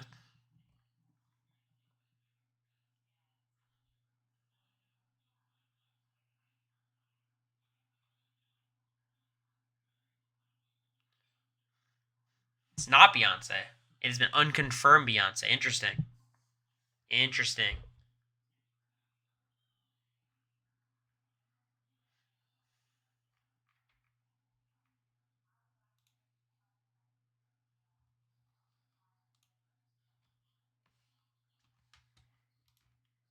I'm telling you, has Jag been unconfirmed? Deconfirmed?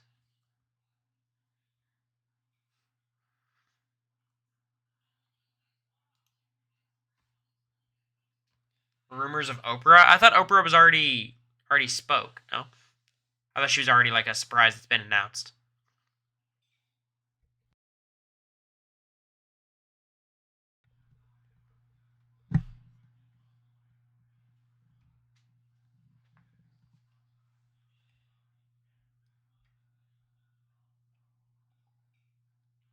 Young Sheldon is there? That is fire. You love to see that.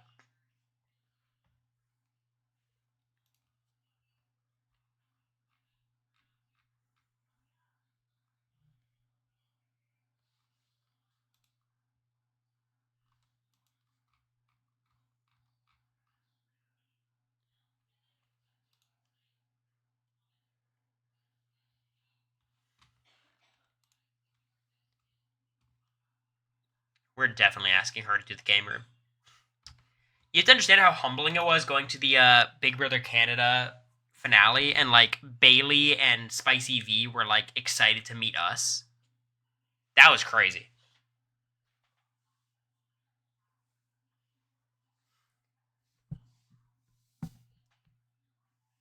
Like the BB Can people love BB. They're fans.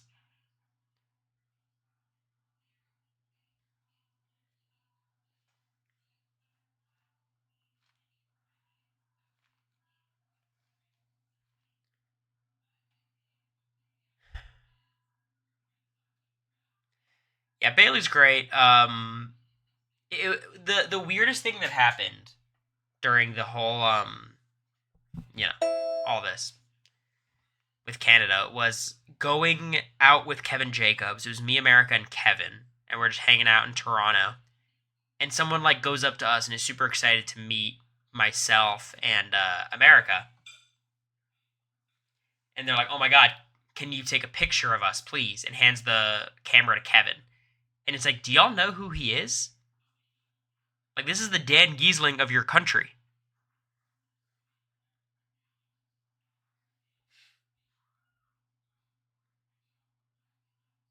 No, it's not that Bailey's King of the Two Hole. Not that one. Bailey Pelham, not Bailey Dayton? Dayton, right?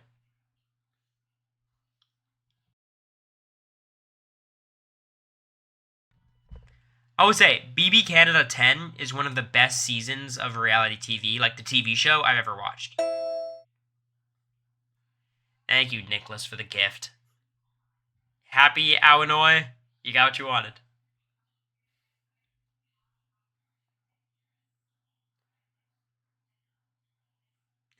What does that mean?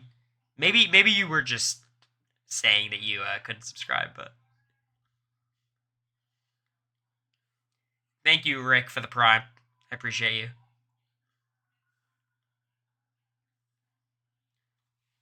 BB Can 10 triple eviction mess.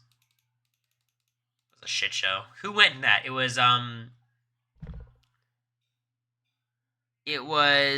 Kevin's friend. Did Tanisha also go in the triple? Summer and Marty. Who went during the safety chain? It was Josh on the block. Who went during the safety chain? Jess. Yeah, that's what I was thinking of.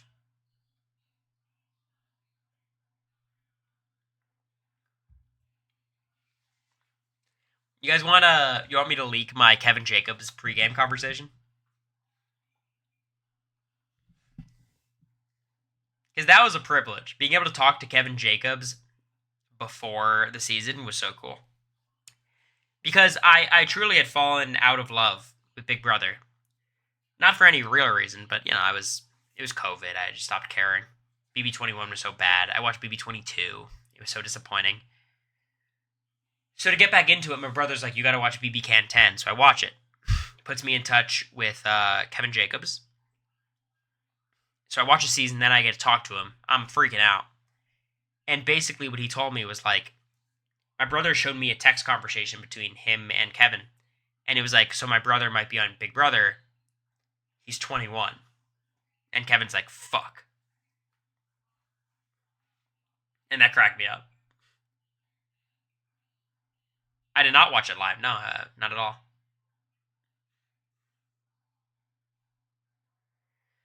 So, I asked Kevin, like, how do you survive the early weeks being this archetype? And basically what he said is, like, just do everything you can to avoid the block. Lay it all on the line, which obviously ended up coming into play when I was immediately on the block. He's like, you're going to need time to get in there socially, so, like, at all costs, stay off the block. Which was good advice. If you're on the block early, it's very difficult to fix that. Ironically, Kevin's one of the only people who ever was able to.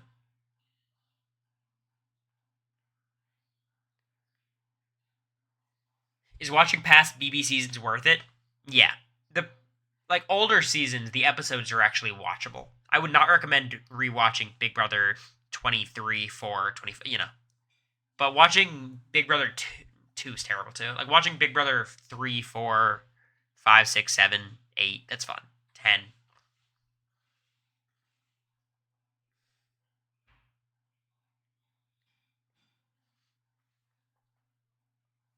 With people like Chana and Cedric, they usually have moments where we really say, God, they're just a kid. You never really had that.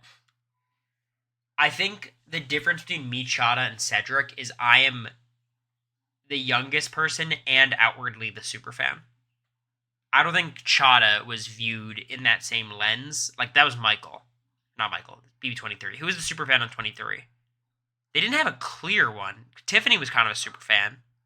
Chada was a superfan, obviously. But, like, was there a clear archetype? Claire, but even Claire is not a perfect fit. You know what I mean? Like, they usually have the very obvious nerd. But I don't think neither Chada or Cedric were viewed that way, where I was. Having the combination of the 21-year-old and the superfan nerd, I think, is a somewhat dangerous combo. And I think also the way I played the game was a little bit more aggressive, which does not mean better. Like, that aggressiveness is the reason I got 8th place.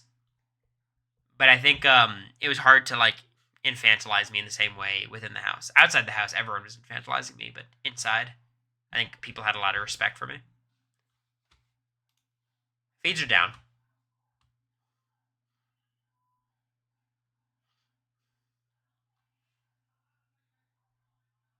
My relationship with America also probably affected that. I do agree with that. Absolutely.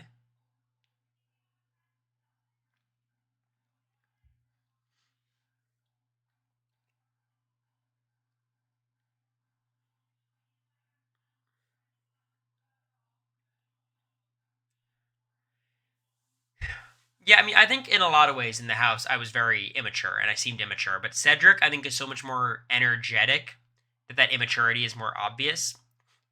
Whereas, like, since Chada and I were more, like, toned back, I think it was less obvious. What am I sipping on? It's like margarita mix. Or, I keep saying that. It's like pre-made margarita. Wasn't Ozza a super fan? Yes, she was. They had a lot of people who were, like, big fans. I will say, America and I, we were able to speak to Cedric on FaceTime. What a nice fucking guy. Like, I think it's extremely rare you get anyone on Big Brother who comes out of the house universally loved. And it's for a reason. Like, he's just a good guy. You could put him on, like, 9 seasons back to back, and he will never say a problematic thing. Just a good dude.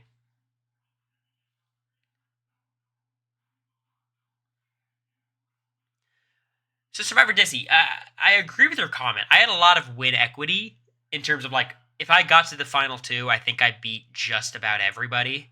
I think I beat Suri, which people would take that and run with it, but, like, ultimately I would never get there with Suri, obviously. But I had great win equity, for sure. The problem with my win equity was I was never going to get to the end where Suri had an actual fucking chance. But I was viewed as, like, the strategic mastermind, even though I was obviously far from that. And I think the problem with Suri was, like, a lot of people didn't respect her game as much as they should have, you know? But I do disagree. Like, 21, 22-year-olds, often they do very well. Paul, they were 22 and then 23, and they were 1 vote away from winning both times. Tyler, 22, was 1 vote away from winning. Ian, of course, won. Younger people actually do pretty consistently well on these shows. I think the thing is, because I kind of have such a baby face, people, like, ascribed the 21-year-old label to me more strongly than they would for, like, an Annalise or a Mackenzie, who just seem a little bit older. Maybe more thinking of Survivor. I do think it's more true for Survivor, like a Xander or like a... Who else would I put in that category? Ryan Ulrich, something like that. They won a lot of comps, though. That's true. I mean, I was in the position, though, in the house where, like, everyone perceived me as such a threat that I think, like, if they let me get to the end, they'd be like, how the fuck did we let this guy get to the end? Do any of y'all know my ideal Final 3? I don't know if I shared this. I think I did. But it's not who you think it would be. Because in the house, I was cooking. I had my game plan. Bowie in America, Bowie and Mimi, nah. None of you are right. America Felicia, nope. America Bowie, Felicia Bowie, nope. Alright, Plaza's the one who has it. It was me in America and Suri. That was the goal. That was what I needed to be the final 3. And this, you guys may say this is me way overcooking. And ultimately, I think there's okay, me, Bowie, and America makes sense as a final 3. The reason for that is I would take America and I would try to get Bowie to take me. That would be the goal. But the fear is America wins and cuts me because she beats Bowie. That was always my fear. Always my fear. No, this was in the house, Katie. Like, obviously, I wasn't going to be picky about who I got to the final 3 with. But the second that America told me her favorite player was Allison, my goal was get to the final 3 with someone that America can't cut me for. That was the thought. Because I knew she would do it, not just because she'd want to win. That's a big part of it. But also because she understands how fucking cool that moment would be. And the idea would be I throw part 1 to America, beat Suri in part 2, and then America's forced to take me, I would take America, it's over. Or maybe I would wimp out and then win part 1 myself and just study with America for part 2. But I really think I would have beaten Suri in part 2, like, I don't know. would she have cut you in any case? I think America is a big enough fan that she would have cut me. I think like I would do a really good job of trying to manipulate her and gaslight her and emotionally mess her up. Like I think I would try really hard, but I think the more I would do it, America would be like more emboldened to cut me. But I don't think like I know I'm contradicting myself. I don't think she would. But because I think what I would do is I would convince her that like she couldn't beat Bowie or Foolish, whoever she's up against. If it was against Suri, I don't think she would have done it. I don't think she would have done it. But that was the plan. It was to get to the end with America and Suri. So, in my head, it would guarantee the final two because Suri couldn't win part 1 or 2.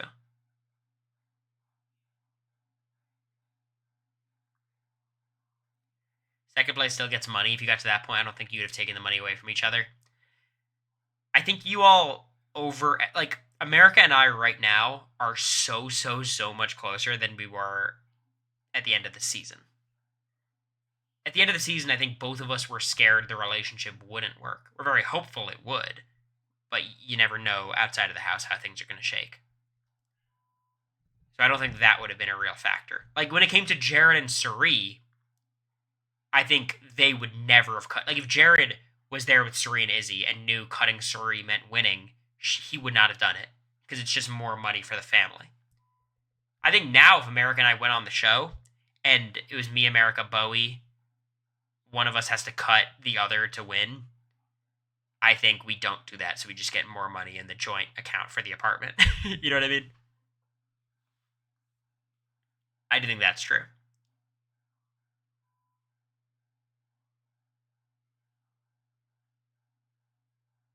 For the TJ Maxx card, exactly.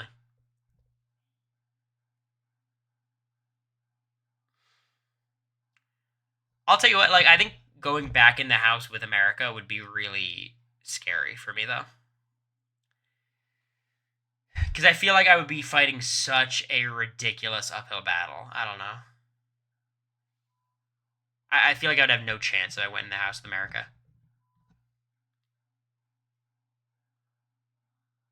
It'd be bizarre. It'd be weird.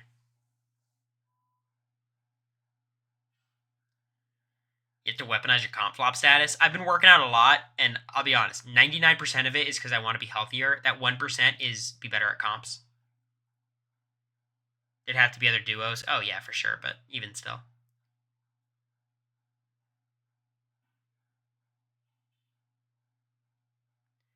I mean, as a duo, I think America and I would be one of the least threatening duos, but we're probably also one of the least connected duos because all of these like showmances and people like are so close to each other. They've been friends for so many years.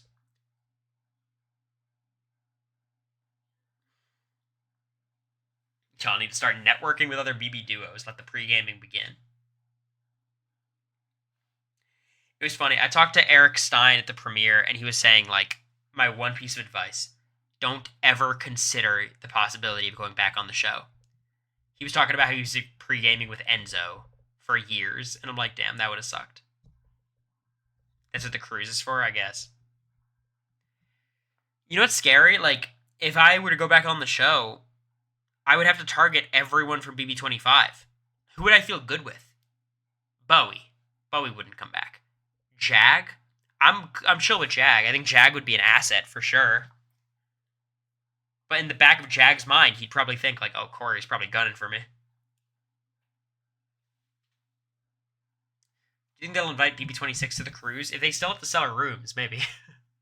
They'll get Tucker involved.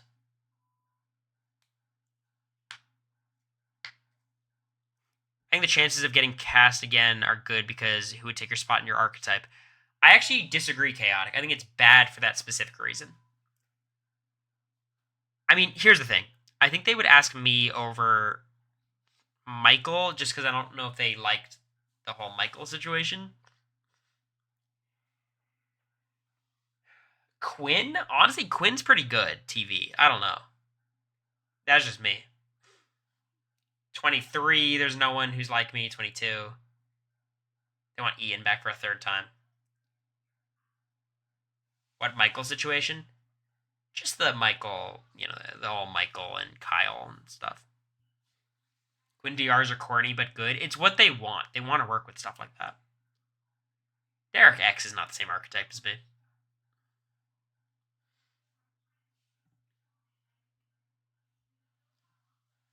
I think production likes Quinn. I think production loves Quinn. Absolutely.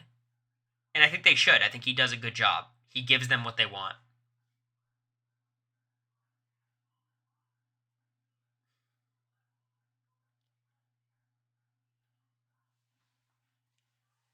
I would say, like, just to, gloat for a second, like, watching my season, I do, and this is maybe me just, my arrogance fully coming out, I liked how I was portrayed. And I know a lot of people think my edit was not as, like, great, but I liked it a lot. I thought it was a very fair edit. I was a game bot, but I don't think I came across as rude. I didn't hate it.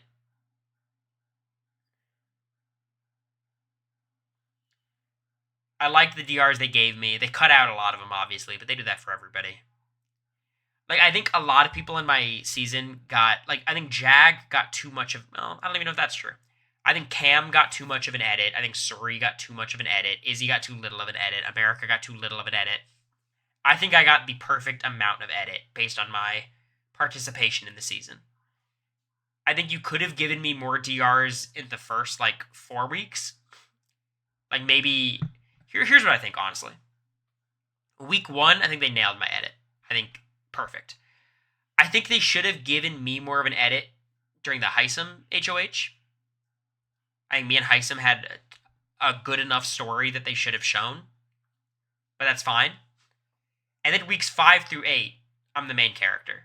Very clearly. I'm getting the most screen time, and it's not even close. And then after that, it becomes the Jag show.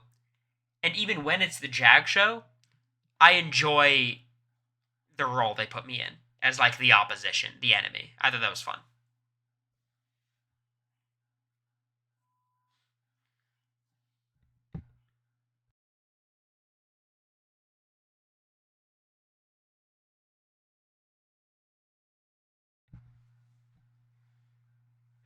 Your standing with production probably skyrockets if you and America get married. Nice one, historic. Ian McShane. That's the actor, right? Doesn't his movie come out soon? Don't Speak or something?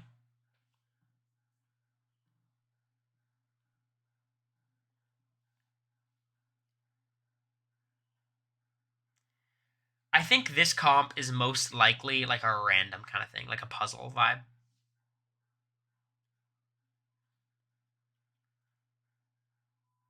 Yeah, we're just on stream till someone wins HOH. We'll talk about what that means and then get off.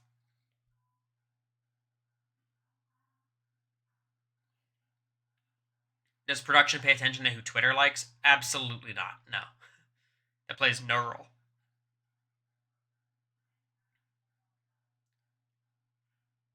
What are ideal HOH noms for everyone?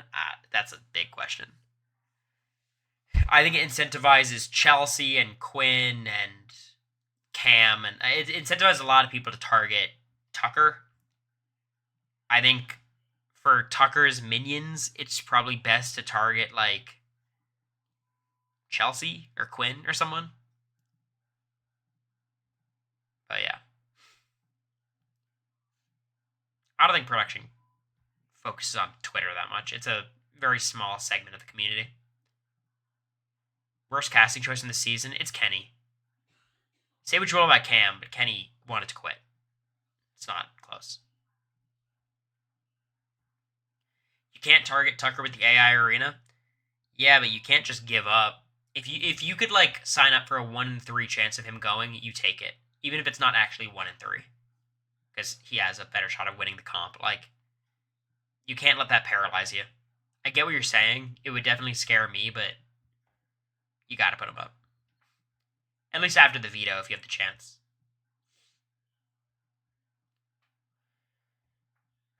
I was surprised how easy the AI arena was. I mean, it clearly wasn't easy, but then they just spelled it out to everybody. I will say, for me, on the season, all of my comp failures did not come down to nerves. It came down to a lack of ability. I was just bad. Like, I never got nervous like that. Like, when it came to the quizzes, I would perform well, and I would just lose because I was not good enough to win. So I think I would do well in that comp.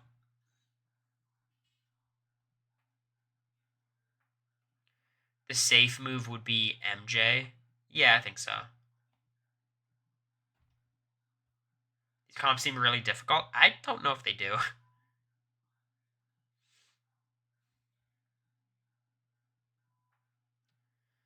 How many candles were on that cake? How dare you, Katie? That's the one comp I should have won that I didn't.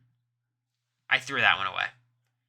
If I just use a little bit more logic on that comp, I get to the tiebreaker, and I would have given a realistic answer, which Bowie and Felicia did not. Then you guys wouldn't have to worry at the final 9. I'm kind of like, look, this is maybe a weird way of viewing it, but I'm low-key very happy that I didn't win that comp, because if I won it, I think I would have had a lot more regrets. Because I would have backdoored Cam, which would not have been a bad move. That would have been a very reasonable move to make at the time, because he was targeting me. Hello? You know you've been drinking when you start talking about all the hypothetical. Was someone mentioned... You've been talking about movie 25 for the last, 30 minutes. I'm out there like, uh-oh. America, Oh, they asked me how many candles were on the cake. But what I was saying was if... And I feel like you feel the Do same you want way. another glass? This happens all the time, y'all. Still working on this. Okay. It's just a glass and a half deep. Listen. What I was saying was, if either of us won an HOH at the final 10 or 9 or something, Yeah. and then made the wrong move, I feel like we'd have so many more regrets. Like, if I won at the final 10, which is when Bowie won and backdoored Cam, I would have probably backdoored Cam. At that point, everyone was going to backdoor Cam. And I probably would have gone out at the same time, and I would have regretted it. Final 9, I mean. I would have regretted it. Because I should have put up Matt and Jack, whatever. Yeah. So I'm kind of glad I lost that. But... I wanted the room. You did too. America and I are talking. You would have regretted anything. That is not Cedric's girlfriend, pal. That was a crazy tweet. It was under, it was someone being like, America's so disrespectful for talking to Cedric when she's dating Cory like that. And then someone's like, oh, it's okay. Part of their humor is America cucking Cory. I was like, that's not part of the humor. I was like, I don't think I've joked around about that. No, they were defending us. I'm like, that is not... I appreciate it. I appreciate the thought, but it's like, oh, it was literally that's not, It was crazy.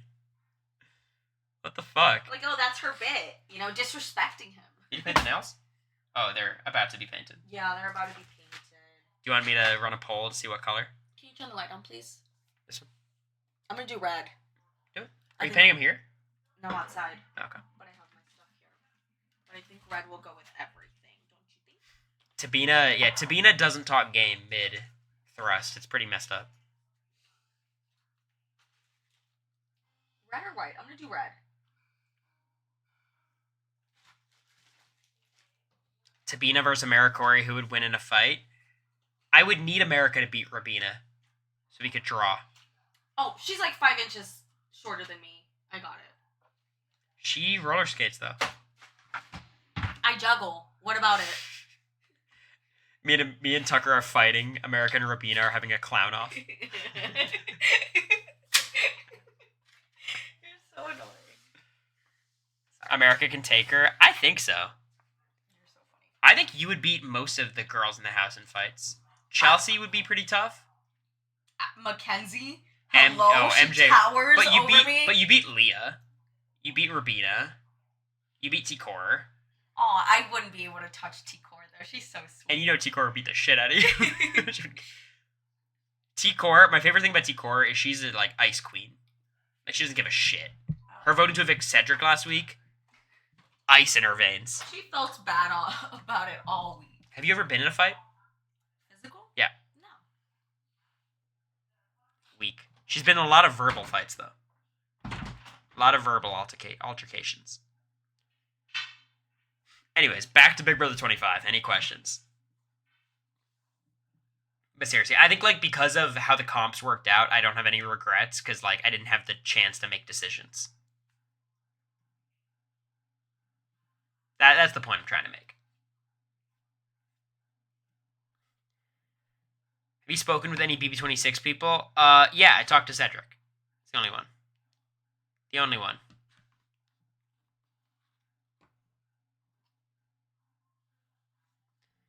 You're a bar fighter? No, I've never been in a bar fight. That was a story I built for casting and the house. It was a story I built for casting, and then Zach told me not to do it because he's like, they don't want to hear about you having any physical fights. That is a red flag. I'm like, you're right.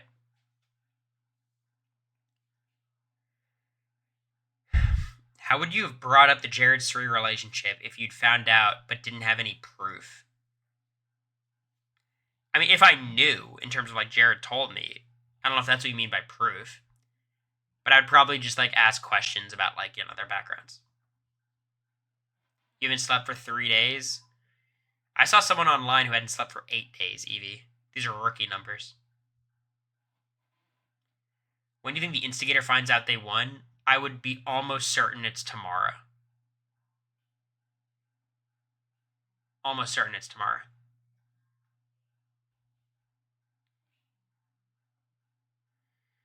I would not have used the power week 4. I would be almost certain I would need the power week 5 to protect America.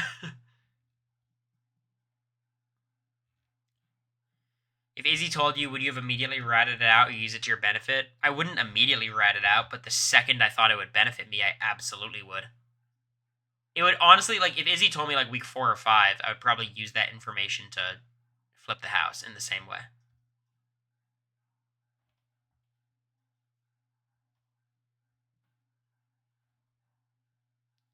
Yeah, Izzy followed Suri's Instagram, so. Yeah, Tucker will be the instigator. Yeah, I would absolutely do updates with Terran if he asked, or I guess if RHAP asked. But I don't expect it. Like, you know, they've got a lot of people wanting to do these updates. Having a spot a week is kind of crazy, but it's fun. It's not an overwhelming amount of work either. Also, you get paid. I'm not doing this for free, so.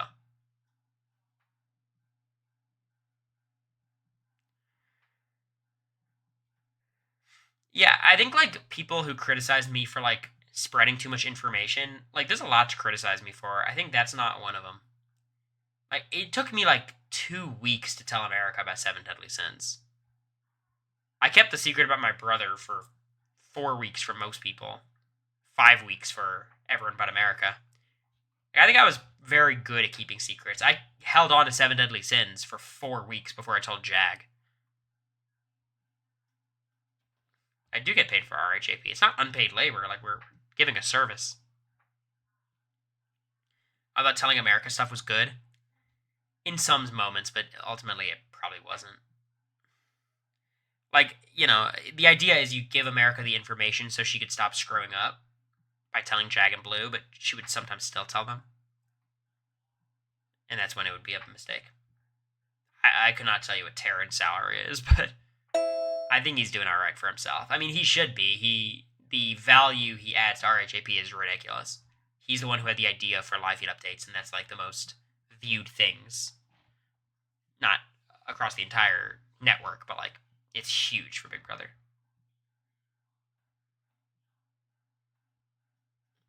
Leah's not going to be the instigator, y'all. It's going to be Tucker.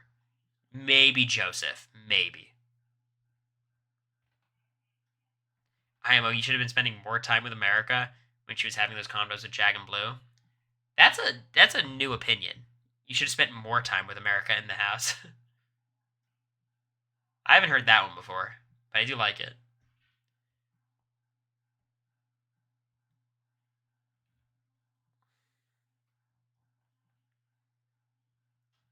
Voted for the cat to be the instigator. I will say, if Joseph gets voted for the instigator and uses that to, like, protect Tucker, people are going to turn on him.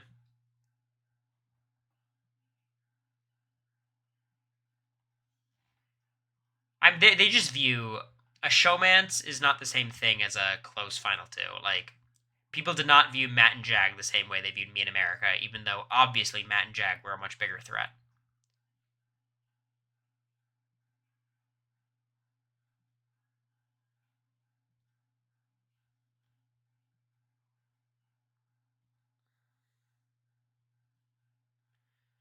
I think T-Core winning would be great. I think Chemo would be much more likely to be chill and just have a bit of a boring week, but I think T-Core would force the issue. I think she would target Tucker. Especially since she kept Chelsea. I think she'd feel a little bit more like, all right, I've got some numbers behind me. Targeting Tucker here, even if I miss the shot, I have a good shot at winning HOH, or someone who I feel comfortable with has a good shot at winning HOH. What surprised you about BB behind the scenes? I mean, the comps were much harder than I thought they would be, and it was weird walking out the front door to walk to certain comps. That was not something I expected to happen. Also, actually, one of the biggest things, the backyard being closed as much as it is. When I used to watch the feeds, I didn't think about it that much, but in the house, whether the backyard's open or not, is the sole determiner of, like, are you miserable? When the backyard's open, life is good. When it's closed, it's fucking brutal.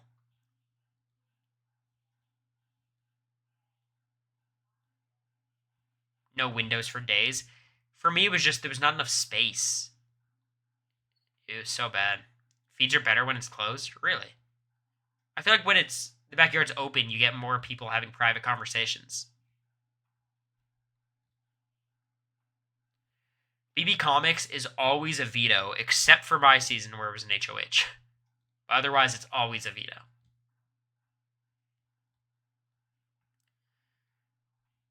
Do y'all have any early ideas of what the comics could be? I think T-Core could have something to do with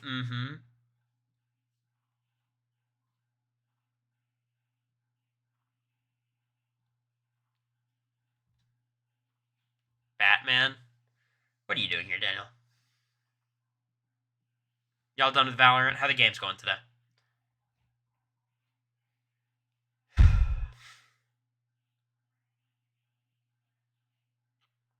You want to know something super sad, Daniel? And don't worry, I'll fix it. I had to download Madden, so I undownloaded Valorant. The end of an era. I'll get it back, don't worry. It's fucked up, I know. I felt bad doing it. How do they convert the backyard for comps? They close a screen over the side door. And they build. Have you tried NCAA? I don't have console. I'm a PC guy. You have to play that on a PS5 or Xbox.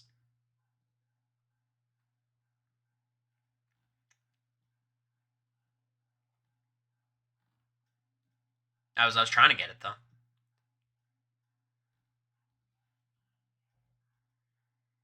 How many days till you started feeling yourself running out of steam? It was early. Like, I knew I was going to run out of steam after the first few weeks, but I didn't really, like, honestly, it was the second, it was zombie week. Like, when Jared put me on the block, that was brutal, but after surviving that, I felt more, I was amped up again, and I was like, all right, momentum, then I win the double eviction. Zombie week was the killer. I am going to TwitchCon. Absolutely. I've got to talk to Brando about the logistics, but I'm going to TwitchCon. Brando. Whoever else might make it out.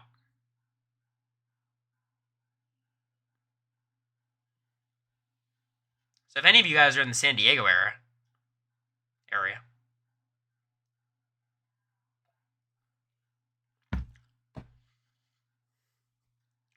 I think one of the most telling moments in Big Brother was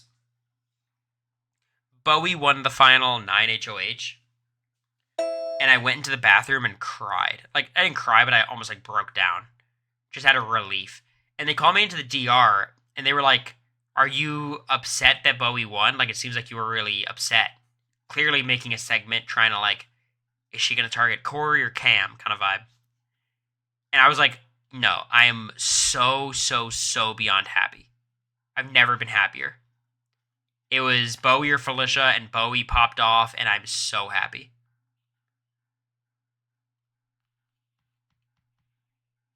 I was gonna cry. Like, I meant it so much. So, like, I think at that point, people were like, okay. That's when I think I passed the point of no return of like, oh, I'm gonna pass out. Yeah, I hope, Vanessa. I'm not planning on going to TwitchCon all 3 days. Like, you've never been happier. That's how it felt. Like, that is a euphoric feeling at Big Brother that I think most people won't ever feel. Of like, someone wins HOH and you know you're safe. And I understand I wasn't fully safe on Bowie's HOH, but I was pretty safe. And in my head, I was fully safe. So it was a huge, huge relief. Any streamers you want to meet? No. I'm the streamer people want to meet, you know? How long are you in San Diego for? There's no plans yet. It's going to be very expensive because we waited this long to buy stuff, but yeah. Bowie even said you were never going up. Bowie said it after the show, for sure. And I don't think she ever would have put me up, but people disagree. Did you feel it when Jag told you he won Invisible HOH? Yes, in the moment. Before the double veto was announced, I did. Before double veto, I felt good. Once they announced double veto, I started looking at it and being like, this is very, very dangerous.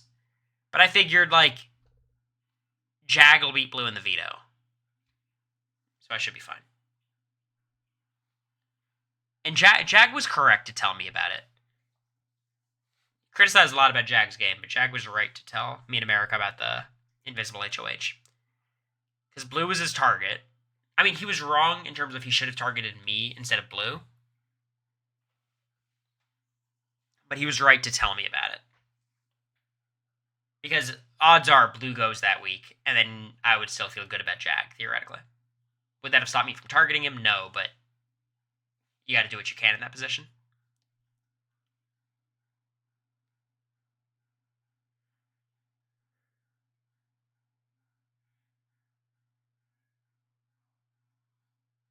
"40 minutes from Detroit."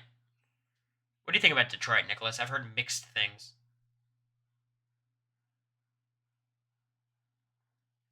What did Felicia post about the eviction? Is it on Twitter? Is it Instagram?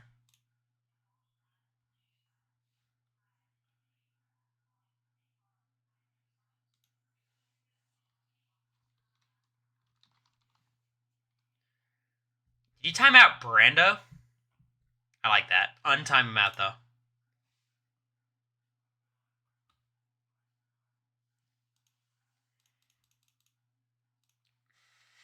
Brando, let's just talk about the travel details in the chat live.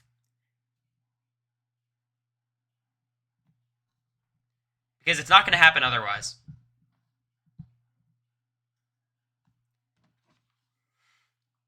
I'm going to text you right now, Brando. Can you just text me the dates I should come over?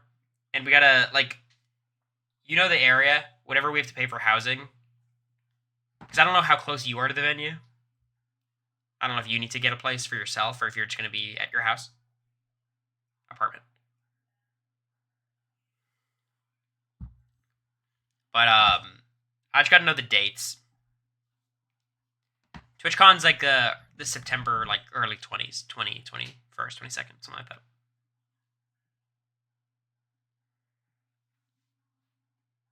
Two to 3 hours away. We'll split a hotel. That's good. I think Zach will come down. I'll call Zach tomorrow.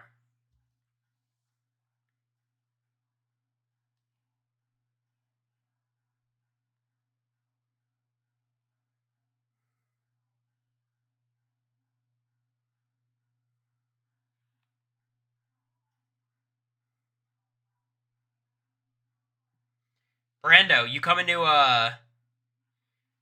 to Nashville for the Survivor event? Come on. You gotta. Official Survivor event?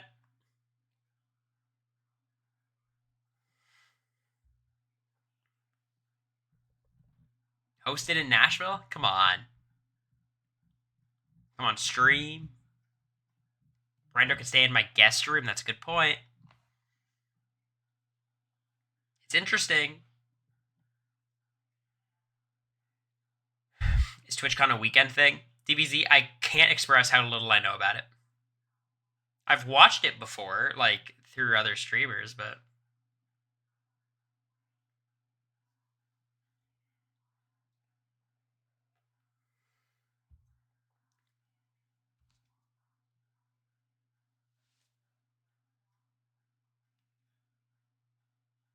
I can't get the time off and I'm sad. Tragic.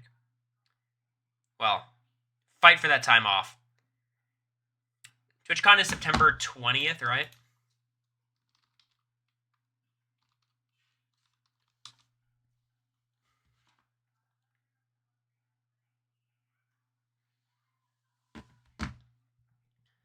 How do I feel about Tucker saying he's going to leave the jury house to see his dog? They won't let him. Like, and Big Brother, you can't quit. You could try to quit, but they won't let you. Tyler tried to quit. Kenny tried to quit. You're not going to quit.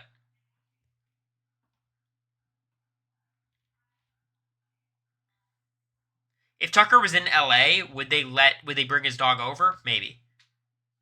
But no. When's the last time I applied for partner? Honestly, like 3 months ago. Twitch was being so fucking annoying about the partner application.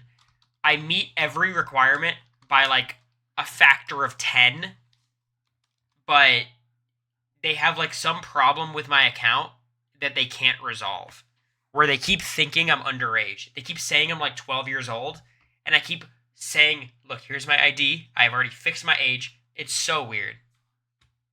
You should try with your 1,000 subs. That's a good point. You broke TOS when you made the account? Did I? But like, if I was 14 when I made the account and it's been 10 years, I think it would still be fine, no?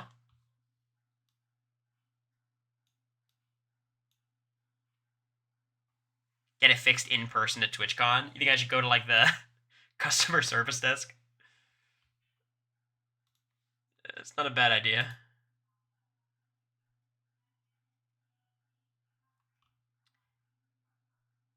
You know how to hold a grudge? I mean, I'm literally like, the metrics I have to hit, I pass by so much, and I've applied, it's been like a year now, and I just can't get it accepted. I'm gonna apply right now on stream.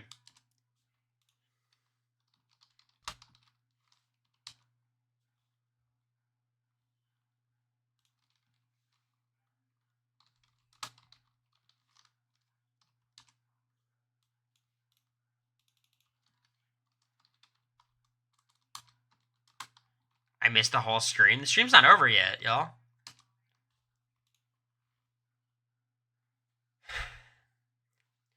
Brendo, if you're still here, when's your Shiny Marathon? Does that start soon?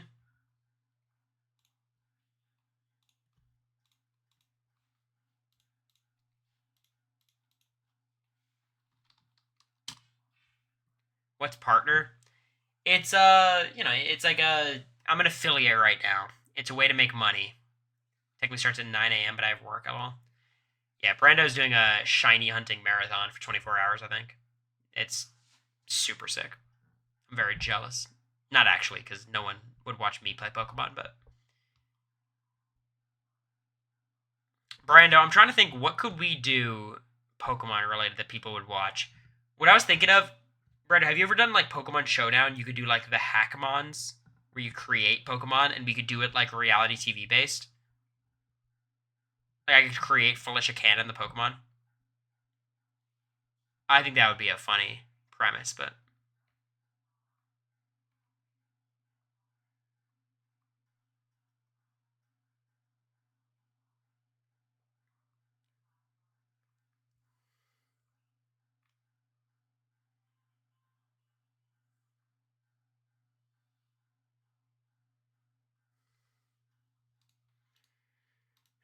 Okay, so details about my stream. My name is Cory Wurtenberger.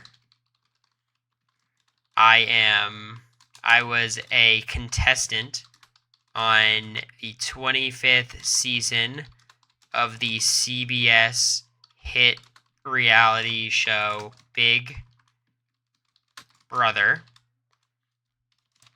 I have been streaming for about 10 months now.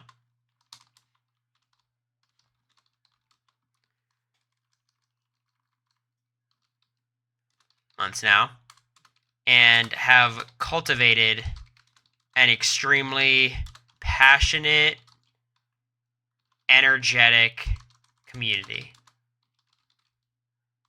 That's you guys. Congrats.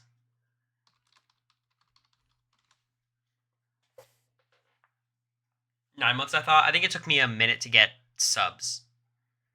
A cult following, you guys think is more appropriate? I stream content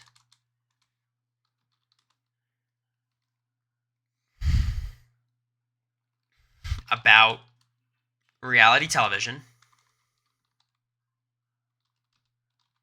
and often collaborate with other reality stars. That's you, Brenda.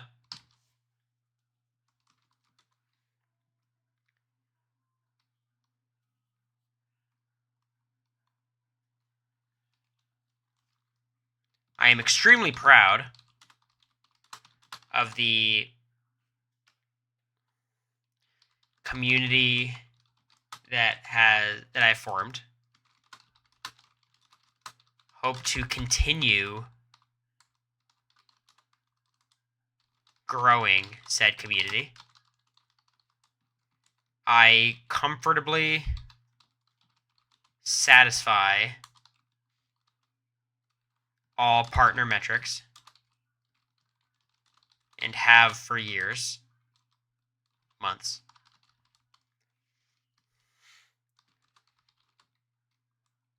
I have had issues in the past concerning my supposed age, but I have repeatedly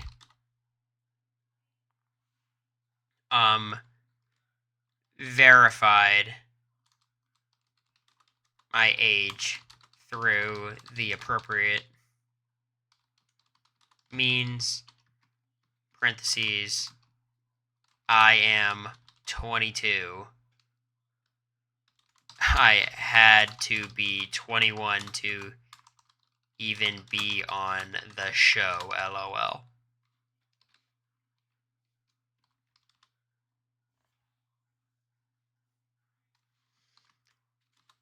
I hope to be considered for partner so I can continue my journey as a creator. That sounds about right, right?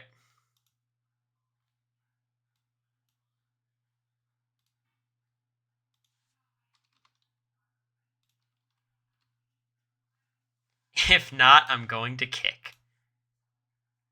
Brenda, I think both of us are like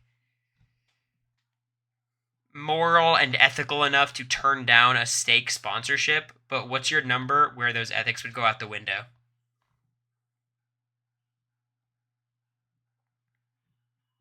What's the number? There is a number. I know there's a number. What is it?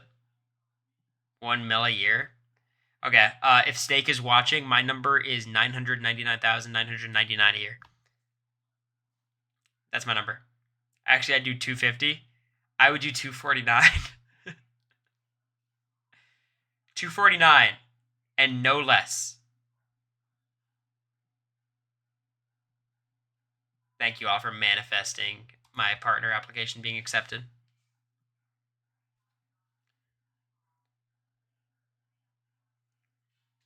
Enough for you to quit your job. Here's the crazy thing about getting a steak sponsorship. You get a ton of money by steak, and you have the opportunity of getting a big win. So a steak sponsorship, Steak is an online casino that actually owns another streaming platform, Kick. And they pay streamers like millions of dollars to basically gamble on stream with fake money or money that they're given by stake. And the idea is to get their viewers addicted to gambling. Yeah. No, a stake sponsorship would be crazy. If we got like a Ruth's Chris sponsorship, an Angus sponsorship, 90% of gamblers are one bet away from their big win. That is true.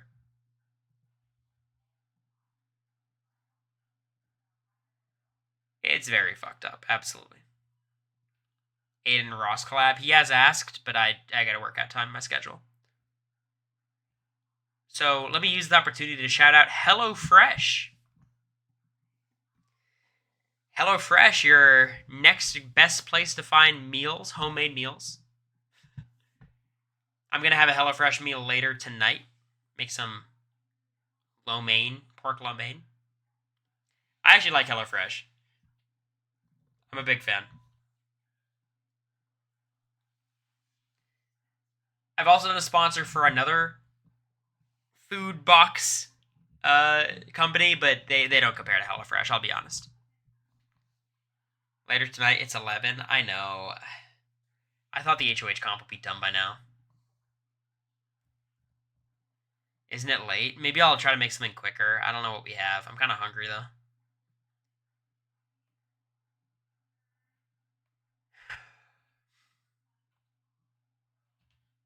Slots are definitely evil. Anyway, shout out to FanDuel. Yeah. I will say, like, I would never promote a gambling website. That shit is way too addictive. Like, even sports gambling, that shit's just as bad.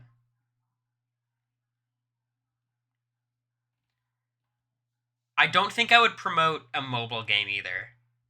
Because first of all, like, the goal of mobile game sponsorships is to get like one or two people to get addicted to the games. They just spend a shit ton of money. Got a gambling addiction playing Balatro. That's funny. Because of all the sponsors that I have access to, 99% of them are mobile games, and then the other ones are like HelloFresh. And HelloFresh, I think is like you pay money and you get something actually worthwhile. Have you gotten access to any of those, Brando, through like Stream Elements? Streamlabs?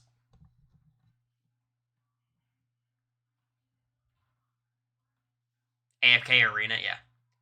You get emails all the time. The sponsors have been good for me, Brando. HelloFresh and Factor. You know, stream enough for it to be worth it. I think reality TV audiences are more giving than the average Twitch streamers, if that makes sense. And also, like, I don't know. You already do your cooking streams. I don't think it would be a terrible idea. Could you do a Clue sponsorship? I have a lot of Uno sponsorships I can do. It's half my streams for a month. That is true, Brando. I guess the difference between me and Brando is Brando works a full 9 to 5 paying job. Whereas I don't currently.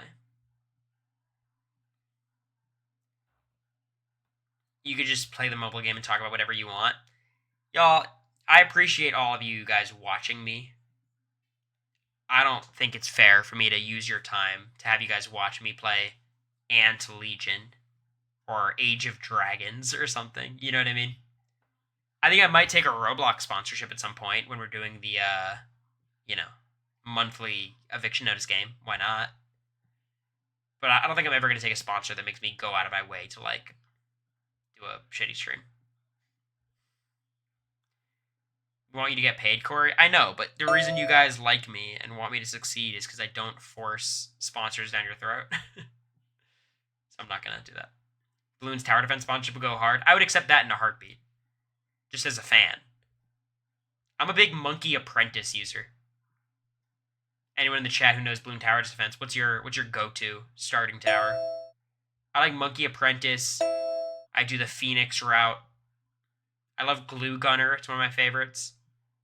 When I do Super Monkeys, I do the Robo Monkey route, not the Sun God.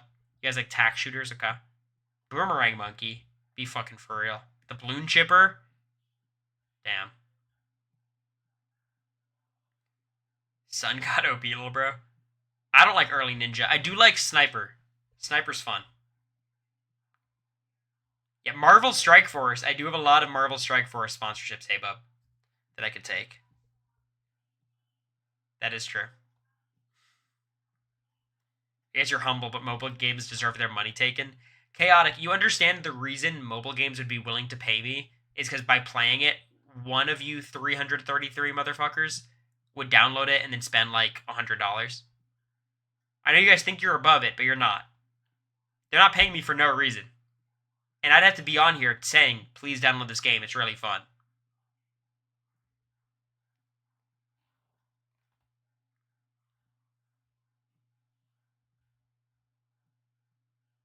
Boomerang Monkey, Robo Monkey, and Ninja Monkey. Well, you gotta have the banana farms. The monkey villages. Come on. What are we talking about? Which one of us do you think would be the victim? I think Hey Bub has exhibited the most signs. Maybe Rune Queen. Anyone who has a lot of disposable income. Never spent a dime on it. The one mobile game I played a lot of was Madden Mobile. I went kind of crazy. Now I just spend all my time doing the New York Times mini archives. I started like a couple months ago, and now I'm on like September of 2023.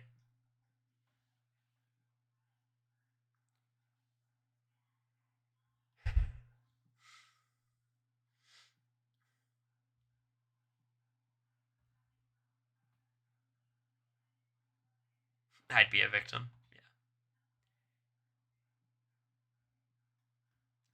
It's so funny. So like basically all online journalism, not even online, just like journalism firms, papers, Washington Post, Huffington Post, Miami Herald, things like that. They're all dying except for the New York Times.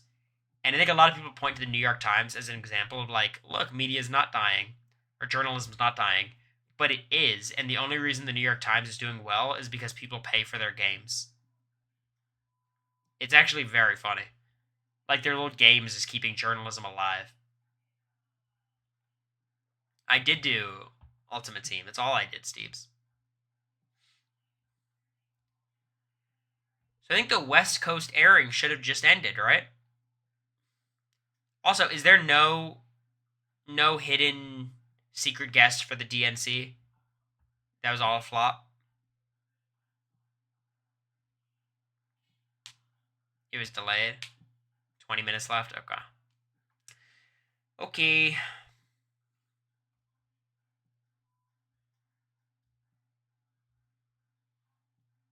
TMZ lied. Okay. What is a DNC? Democratic National Convention. You Australian. Get with the program, Ned.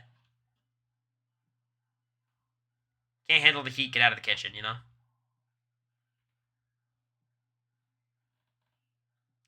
What are your political parties called, Ned? What are the Australian parties?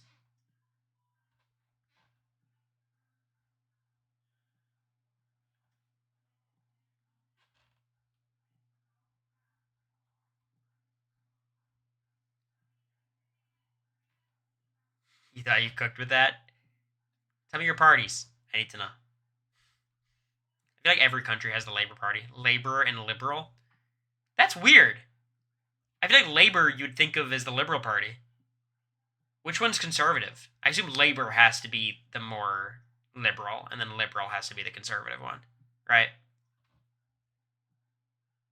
Liberal is more right-wing, Labour is more left-wing. They have ranked choice voting in Australia? Weak.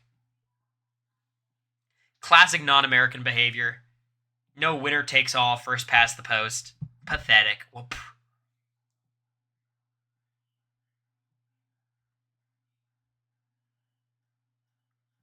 The Greens is very progressive. Okay.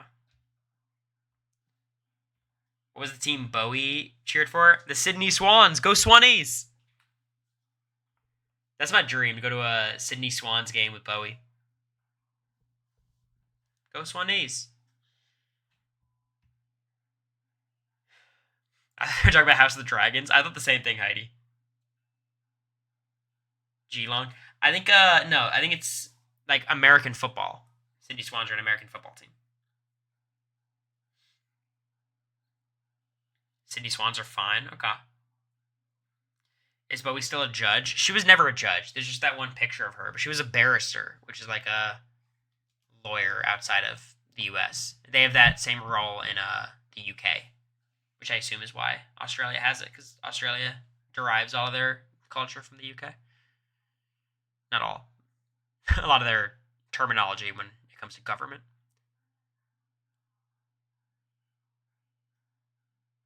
Any travel plans outside the U.S. besides Greece? No. Not yet. Unless the Amazing Race calls.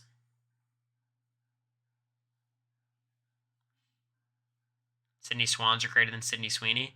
Probably better actors than Sydney Sweeney, TBH. Just saying. What's my opinion on Republicans?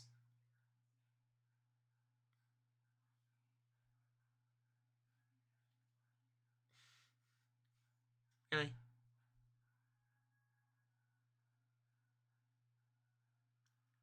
Really?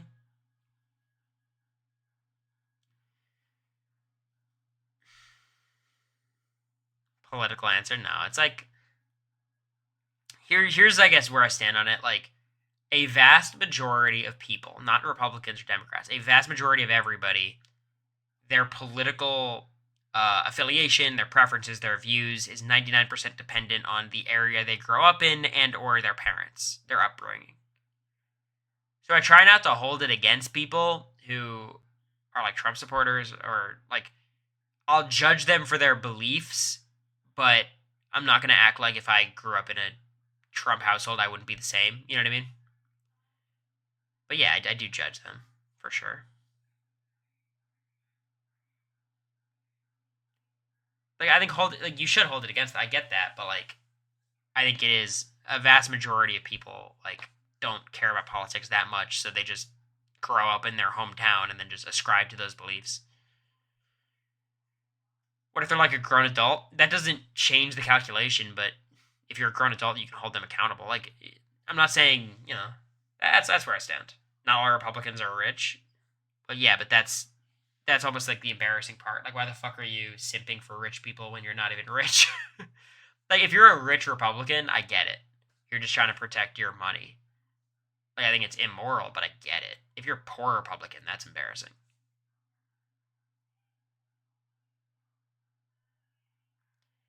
I hear you, Nino, but I think people in this chat, people on Twitter, are probably more politically minded than most people. How many subs do you become a Republican? If I get to 5,000 subs, it's going to be hard for me to push for higher taxes.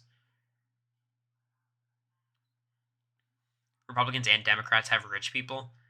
Of course, but like, there's a reason why most companies and the CEOs and Fortune 500 CEO, like, they're all Republican.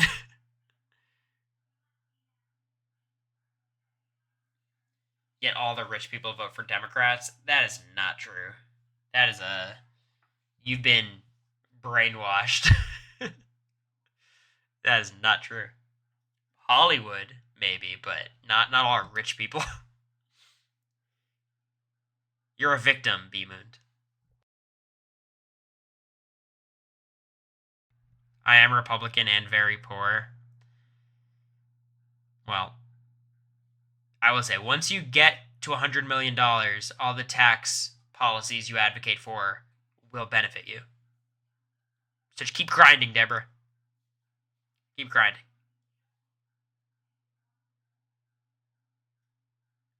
You'll get there.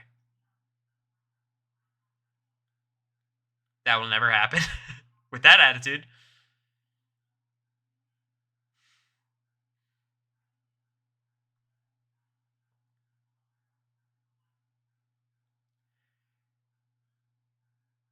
Look, the way I see it, Democrats and Republicans, all of their Twitch primes give me the same amount of money.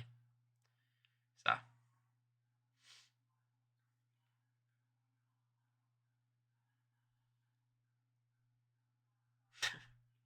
That's the Michael Jordan.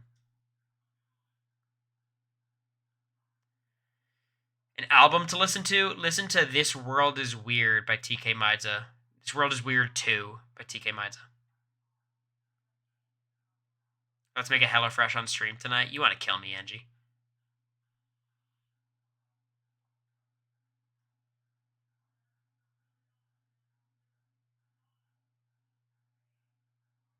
I'm telling you, it's a Michael Jordan quote. That's why I hate Michael Jordan.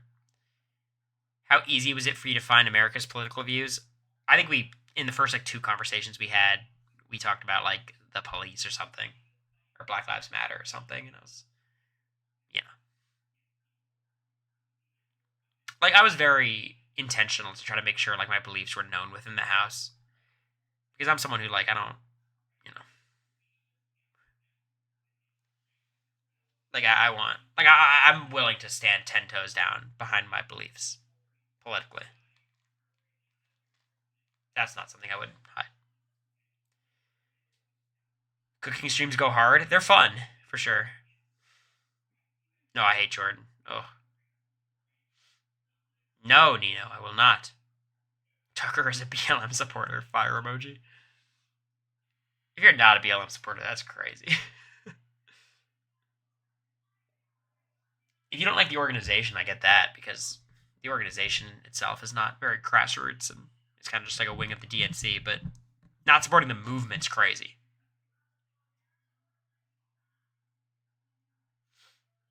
Two people on BB2? Are you talking about Bunky and Hardy?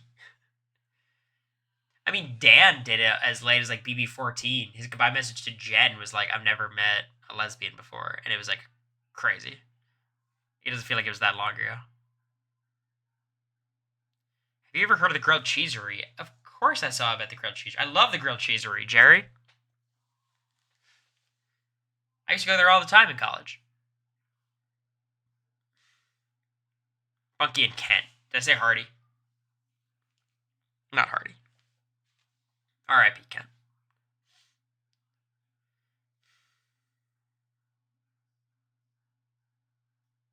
He actively protested. That's good. Tucker seems like a good guy, but it's fun to root against people. Yeah, I voted for Bernie in 2020. The only election I was even eligible for, but yeah, I voted Bernie. It flopped, though. Biden won by 10 points or some shit in Florida.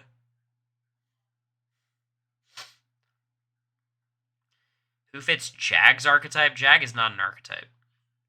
They after Jag won, I feel like it almost made the chances of them casting another Sikh Punjabi person on BB26 to 0. And frankly, I don't think their casting department is that. I think they would just not cast another person with a turban for a few seasons. Not that they would actively do that, but I think But I don't know who Jag's archetype would be. Maybe Cedric? Maybe? I don't know.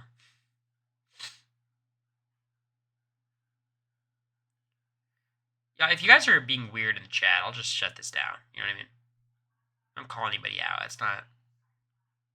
I'm very comfortable talking politics in the chat, but don't be weird about it. If you all in your little discords and things want to criticize people, that's, you're your own people. But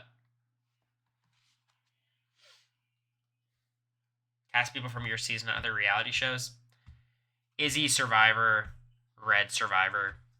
The challenge would be Matt, Jag, Heisem, Riley, Blue. Amazing Race would have to be Me in America. The only one that fits. Cam would probably be best on Survivor, honestly. Mimi, I think, would also be Survivor, I guess.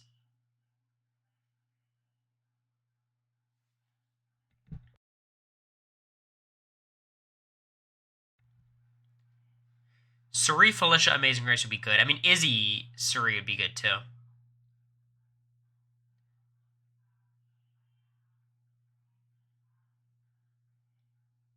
Please, no more Cam 25. Mimi would suck at Survivor. I think Mimi would be fine. I think if you put Mimi on Survivor or Big Brother, she does fine most of the time. She's a likable person. She's smart. She's passive, but passive gameplay could work out sometimes.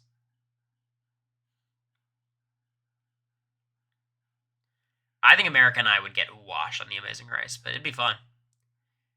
Thank you, Petty, for gifting a tier 1 sub. Oh, we're back to 988 because it passed. It didn't even pass midnight. I don't know why we went down. 12 more till we get to 1,000. Oh, there you go. Alright, we're getting closer. 8 more, or 7 more. Anonymous, chill out. My heart can't handle another one of these days. But I do appreciate it. 5 gifted. Whoever you are, my guardian angel, you're way too kind. Thank you, Petty, for all the gifts as well. Has the new show The Anonymous come out? Yeah, I think they aired the first 3 episodes, right? Someone do 50. I missed that last time. It was something, Ned. I was on the fence of even streaming that day. You were the anonymous gifter, Petty? Prove it. From what I understand about the anonymous gifters, it was like a collection of people. Alright. 2 more to get to 1,000. Anonymous, thank you for another 5 gifted. I hope it doesn't come off as unappreciative. It's very appreciative. You're giving me money for seemingly no reason, but that's very kind. Whoever you are, just know I'll be thinking of you later tonight. In a very platonic way. But thank you. You need a donate button? I prefer subs to donations. Even if donations I get all the money, like subs, you guys get some benefit. Let's go, Tom. Tom saw the political conversation and said it's time to start making amends. No, I'm kidding. Thank you, Tom. I appreciate it. Oh, King of Two Hole. Thank you for the 5 gifted. Y'all. Cory, what the fuck? You guys are rewarding me for being live for almost 3 hours. 4 hours today. Thank you, King of Two Hole. You've been in chat for a minute now. I appreciate you. I hope to see you playing one of these, eviction notice Outlaster games. It's happening again? No, it's not. But thank you, King of Two Hole. Thank you, Anonymous. Thank you, Tom. Keep the political talk going. I love politics. You know what I've been really into recently? I've been watching a lot of Legal Eagle. For any of y'all who are familiar.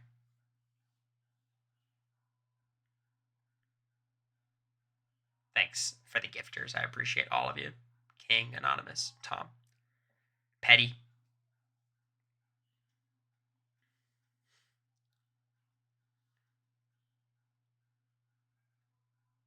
The X lawsuit is happening where I live. Oh, shit. Steele, you're in that stupid-ass district in Texas?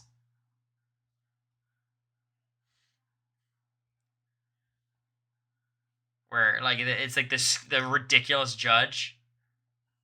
So, if you guys don't know, Elon Musk is an idiot. And he bought Twitter. And no one wants to advertise on Twitter because it's a fucking ridiculous brand risk because the site's full of, like, porn and videos of people dying and white supremacy and blatant racism, the N-word, like a ton of stuff. And then he's suing this small nonprofit that their job is like grading different like social media sites or different like websites of how brand safe they are and like imposing standards on those sites to like for them to become more brand safe so sponsors want to buy into them or buy ad space in them. And no one wants to do it on Twitter, and Elon Musk is suing that nonprofit because he's like, oh my god, they're using like an unfair version of collective action against us. And the company is tiny, the nonprofits, they had to dissolve, and all the right-wing idiots are celebrating it as a victory.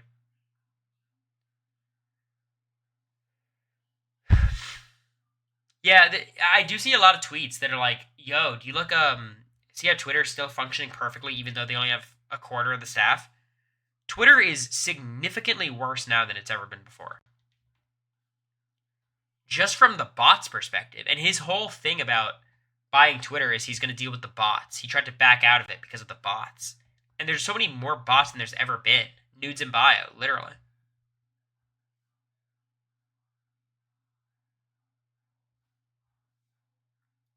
There's just so much porn. So much, like... What pisses me off more than the porn is, like, the clip farming.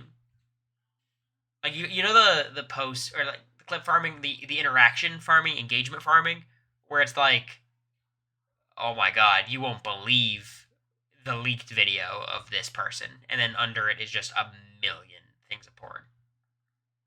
It's just so lame.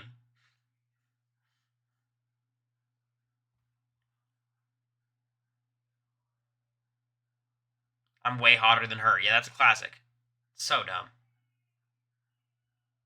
Prioritizing verified users in the replies is also insane. So bad for the platform. Honestly, the BB26 hashtag getting spammed by porn is not worse than the BB25 hashtag being spammed by Hebrew. I don't know if you guys were there for that. What the fuck was that about? Like, preseason, I would try to, like, look at the BB25 stuff, see if there's any news, and it would just be this dude writing Hebrew.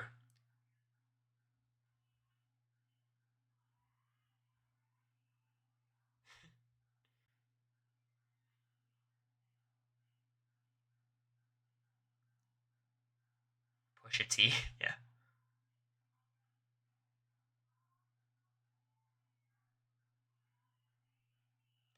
Have you considered speechwriting career in politics? How does one even get that gig?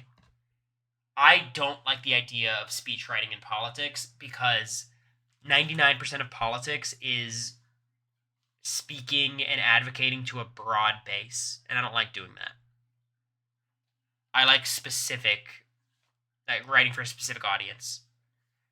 When you're writing for a broad base, you have to be so conservative, not in terms of, like, ideology, but in terms of, like, your writing. 2 more subs till we get to 1,000, y'all. Honestly, fuck it. I'm really satisfied with 998. I'm satisfied. No more. Anyone who gifts anything is going to get banned.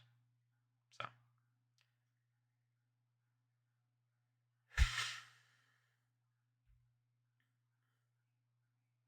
Your 2 was 1K? Tom, stop ratting me out. When am I joining Truth Social? Oh, I'm at 1,006? Alright. I need people to unsub. You got snaked, King of Two Hole. You got played. Mods, ban them? Mods? Alright, unban them, please. I hope they learned their lesson.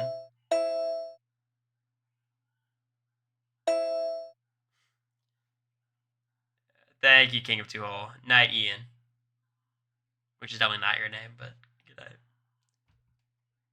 Kelly with the 5 gifted. Ban them.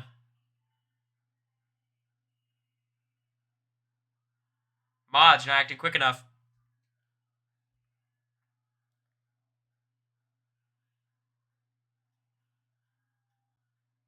Mods? Thank you, Tom. Alright, unban them, please. Steebs, thank you for the gift. Mods? Mods! Thank you.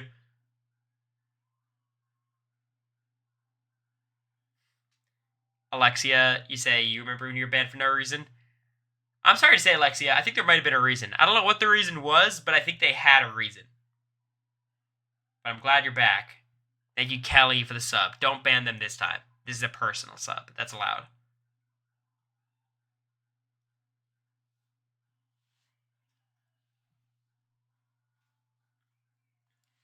There was not a reason. I feel like there's like an Alexia contingent of the chat, and there's an anti-Alexia contingent, and I don't want to know the details. I don't want to know the details. Cory wants the drama. I'm screaming. I don't want the drama. I just want to say I'm aware of the existence of drama. But I don't want to know the details. Bring up her chat history, it'll speak for itself.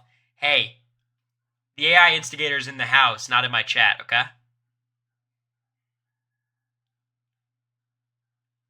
He bamboozled us. Well, so the number I see is different from you guys. It's actually 5 subs till I'm at 1,000. There's a delay. Episode is over now. Alright. Look, the second feeds come on, the second we learn the HOH, I'm getting offline immediately. This guy. This is what it feels like to be on a TikTok Live. Yeah, Cedric was asking me, like, is it better to do TikTok Live or Twitch? And I was like, it totally depends on what you're trying to do. Depending on what you're trying to do, like, Twitch is way better. But if you're just trying to casually, you know. I don't see Cedric on Twitch. He's got a good energy for it. Like, low-key, I kind of see Cedric, like, having the right energy to be, like, a big influencer. Like, he's not as ridiculous as, like, Speed. I don't want this to sound like an insult. I think this is, like, really as a compliment. Like, I think Cedric would be a really good influencer for children. You know what I mean? Like, if he tried to be, like, a YouTuber who geared their content for kids, I think he would do amazing. I think he would do well if he's, you know, trying to make normal content. But I think, like, he's super positive, a good influence, super over-the-top, energetic, charismatic. I don't think he's the Wiggles coded.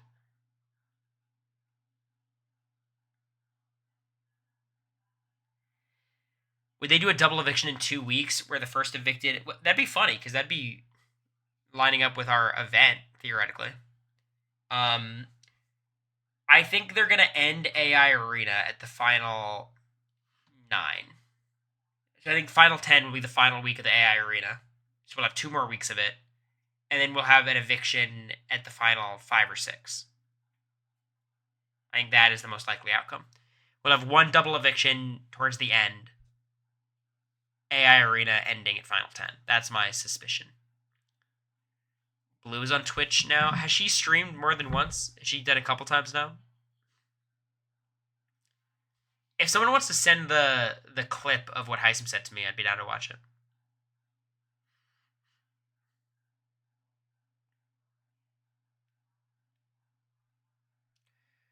What's her Twitch name? I don't know.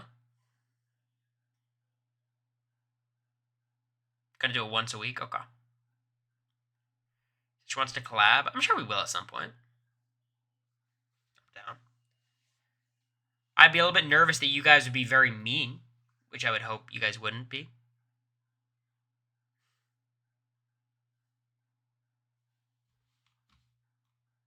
Thank you. Thank you all for the clips. I got it.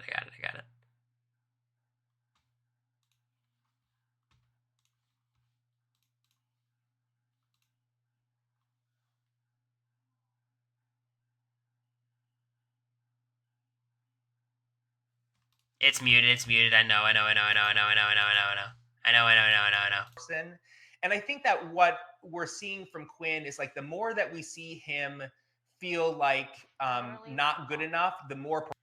Thank you, Steele, for the gift. We restart. And I think that what we're seeing from Quinn is like the more that we see 13th runner-up is funny. him feel like not good enough, the more performative he gets, even more performative. We see even more of it.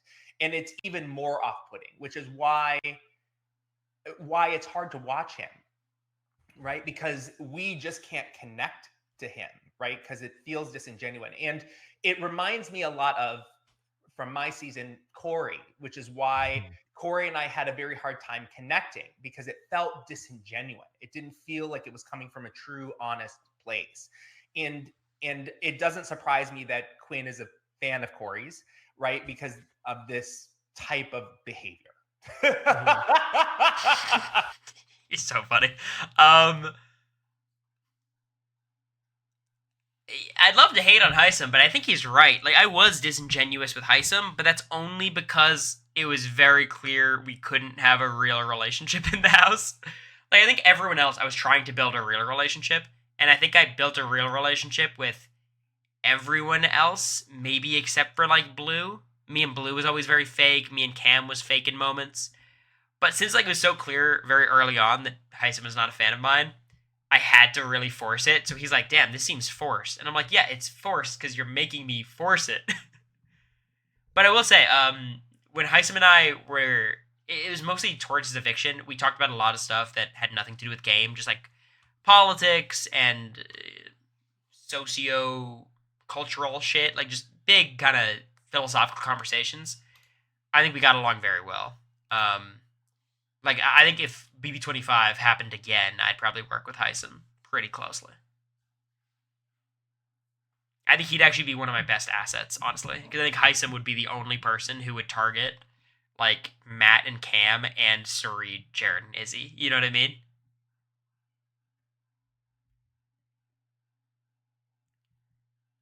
The more I think about it, he would be my, like, final four. Like, I think me and Heisem have a good bond, and I think Heisem would gun after. Like, Heisem would like Mimi too, but would he want to work with you? I think he would. I think me and Heisem are pretty good now. He said Luke was your season's Tucker. I think that's a good call.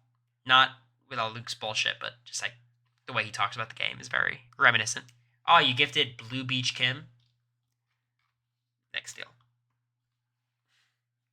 We've got to be close to getting an HOH. It's got to be close.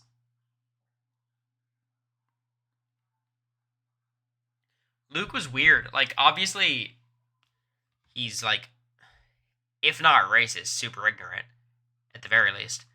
But he was a weird game player. Like, I think he goes on every season and he's out, like, first 2 or 3. But talking game with him was unlike any other experience in my life. They're still trying to figure out the puzzle. Yeah, they're doing the AI arena again. They just can't crack it.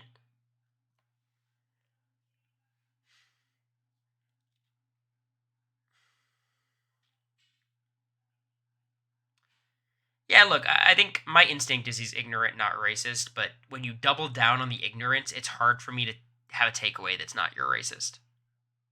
You know what I mean? Like that's my problem. I can't believe I'm clicking on Steel Cage's stupid fucking link. You're such a dick. I knew it would be this. So, for anyone who doesn't know, Steel Cage sent me a cameo asking me to play Peggle. And I told him, thank you, Anonymous, for the gift for Auntie B. I told Steel, if you donate $20 to this charity, I'll film myself playing Peggle and send it to you. So here we go.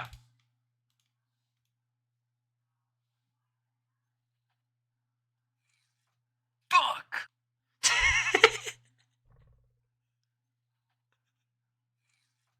Fuck!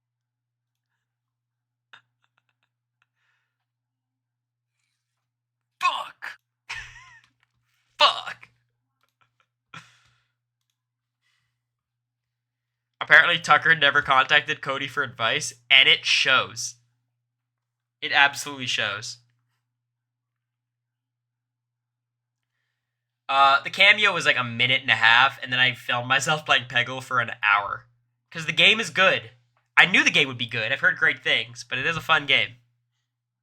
Even for you all who are not gamers, I'd recommend it. It's a very low-key, chill, fun game.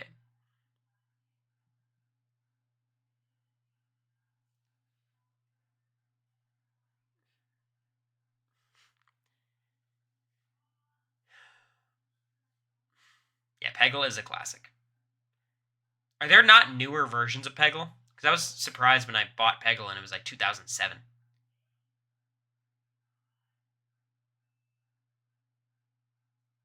Where the fuck is the feeds?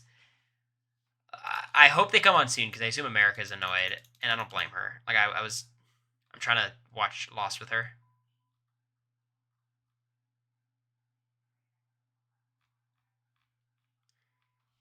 Can I give a Peggle 2 wasn't good? Okay, Peggle 2 is a meme. Can I say something that I think is going to be a hot take about Survivor Season 50?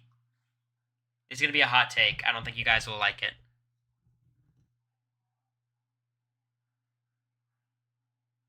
I think it should be everyone post Season 40. I think it should be all new era.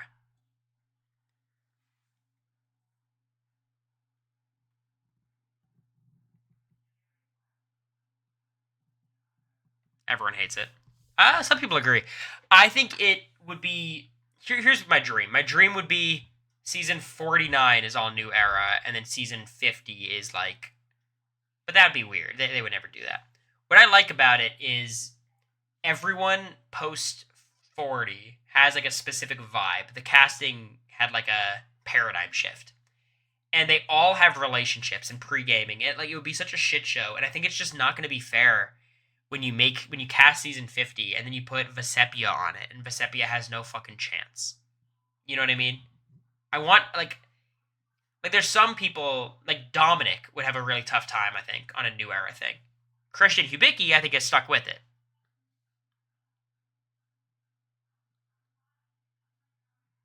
But I already did fill out my ballot for Mike Bloom's Season 50 thing. And I picked mostly people post Season 40.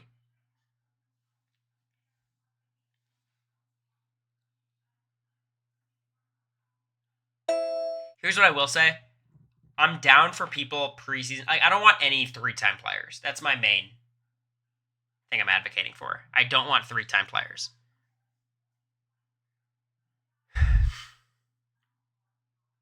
I want people on their second shot. I think they should virtually ask every winner back of the new era. Like, I think Marianne should definitely come back. I don't know about Erica. Like, I could go either way. I think Omer is a lock from 42, has to come back. From 41, you have to ask Shan. Maybe Ricard. 43, you've got to ask... what's her name? Who am I thinking of? The girl who got second. Jesse, obviously. Cassidy, obviously. I think you could ask Owen back. That'd be fun. 44, you got to ask Carolyn back. Mileage varies on Carson. I want to see D again. I want to see Charlie again.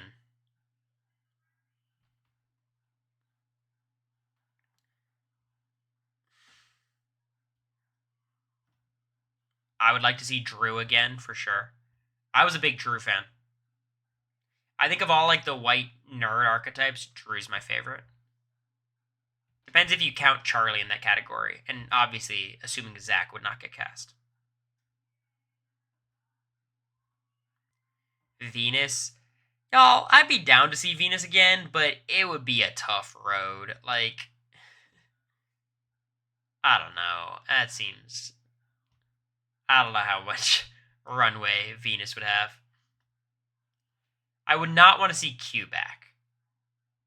I would not want to see Q back. I think Q is the exact type of person who, like, we got a great season out of them, and I don't want to see it again.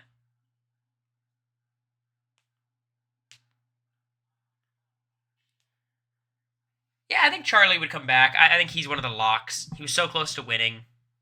Played one of the best games. I would say, thank God Charlie played such a good game, because as a character, he's very low-key. Like, he doesn't do much. And we get the same game from Venus, which could be fun. Q is a lock. Probably. But I don't know. But Omer is a lock. Like, Omer should be the first person they call. He's the exact type of person you ask for second chances. I think you ask Jesse and Cody. I think that'd be really fun. Seeing that dynamic again. Caleb would be fun. I love Caleb. I think, like, seeing someone like Jake or Omer back would be fun, too. Or Jake or Owen. Like, one of these people who, like, made it far but couldn't ever put it together. Emily Flippin. Didn't she say she wouldn't do it?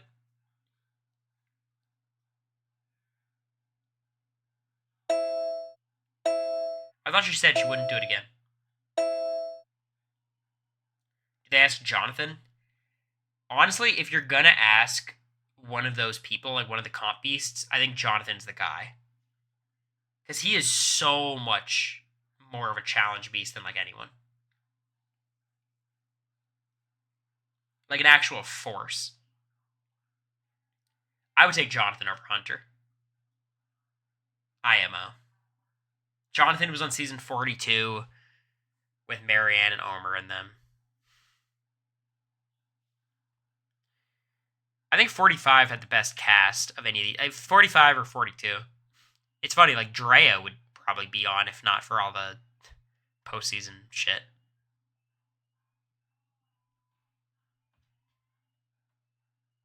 Jonathan has zero upside on a return from an entertainment perspective. Does he have less upside than like Joe Anglim?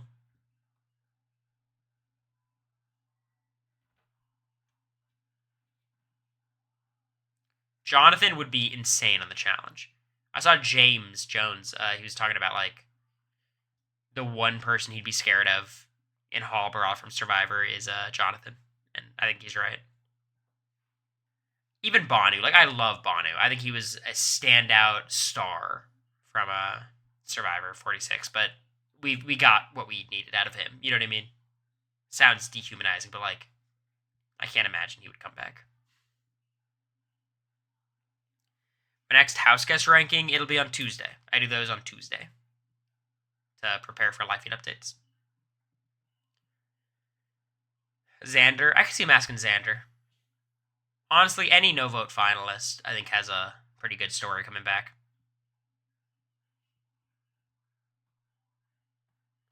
Tuesday, I do the player rankings, and, you know, all that stuff. Jelinski, I could see him asking Jelinski back, straight up.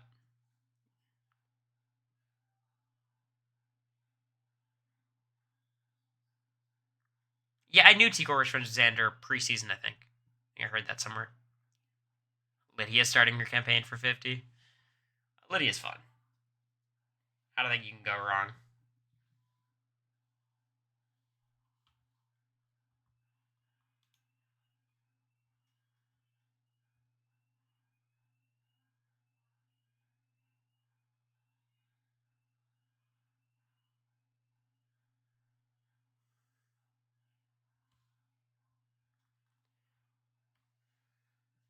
Still nothing?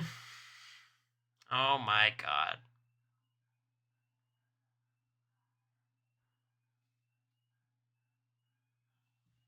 Any streams this weekend? Probably Sunday after book club, probably. We're at season 4, episode 5, The Constant. I'm super excited to show America. One of my faves. One of the best episodes, straight up. T-Core won, but feeds aren't up yet. MBR, I'm almost going to ban you for lying in the chat.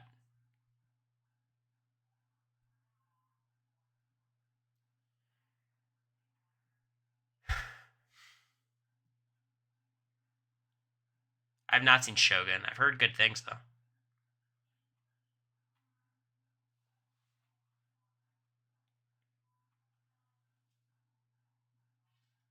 T-Core winning fucks up her game. I don't think so. I think T-Core winning's fine. I get what you're saying, but...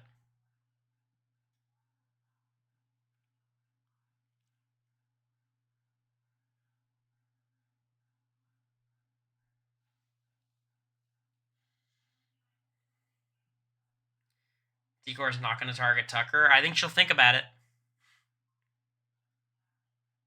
My favorite character in Lost, Benjamin Linus. He's just so funny. I also forgot how much I love Miles. Miles Strom, so funny. Like Daniel Faraday, too. I love Miles Strom. So good. For real, we'll be tomorrow morning. Doofus. I gotta edit it. It's only like 20 minutes. But I'm not gonna make myself upload it tonight. It's late already. And we're talking to Dwight tomorrow, so we'll get 2 things in the Patreon tomorrow.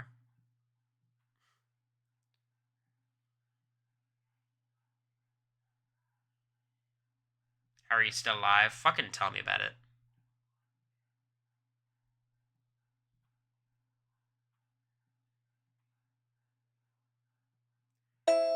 I just feel like the second I go offline, we're going to get an HOH. You know what I mean?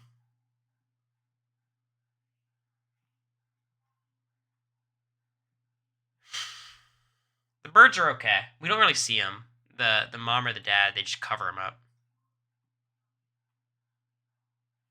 Sounds like a reason you should go offline to me, yeah.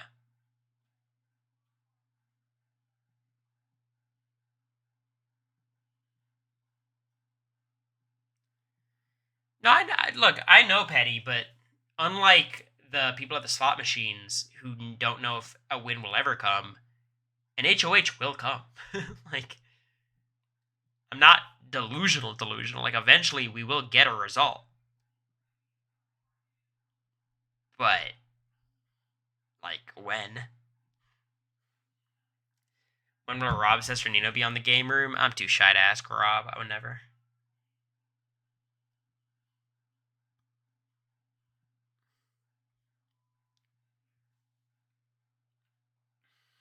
Sawyer's redemption arc is so satisfying.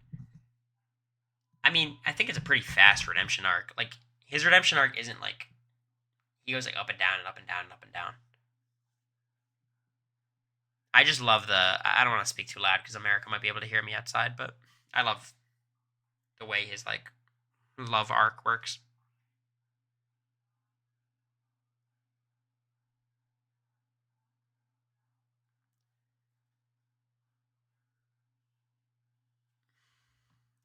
Yeah, no HOH by midnight. I'm going to get off.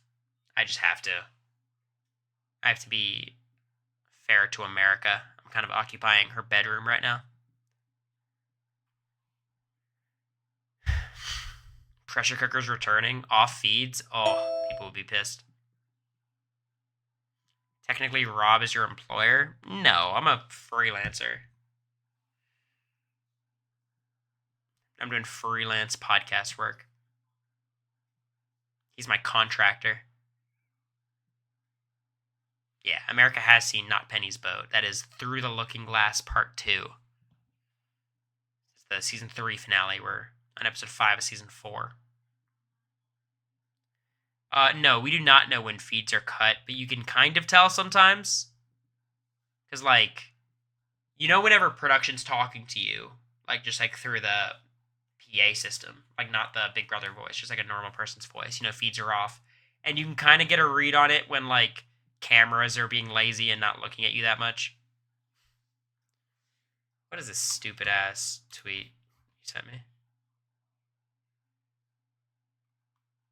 Thanks, Mike. Very helpful.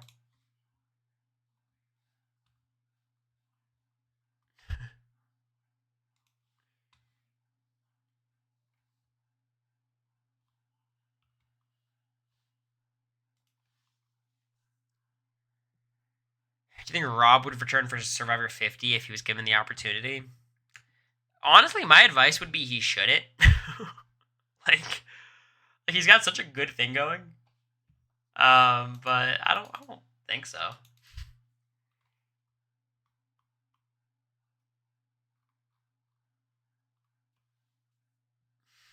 He wouldn't be able to podcast for a year. Like, I don't know.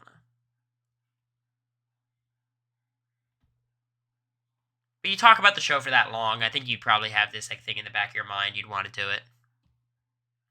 He would do the Traitors if they called him.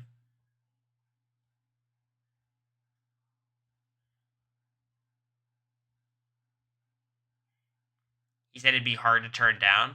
That's exciting. I mean, it feels like a no-brainer to ask him then. It would just be such an exciting thing for the community. I would tell you, it would be a very... So, I think Asia can't podcast about Survivor, is my guess. You know what I mean?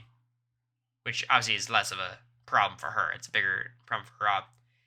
I think Rob would be in a tough spot because I don't think anyone would target him immediately because they would know, like, people would be pissed.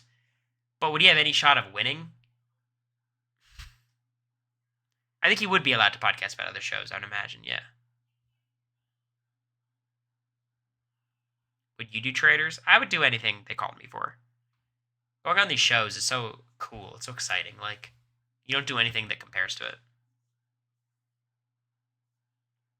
Even the goofy-ass Big Brother competitions that are filmed in a little warehouse. They're still fun. When is season 3 coming out? I mean, it's already filmed, so it can't be that far in the future. I assume it'll be in the fall, right?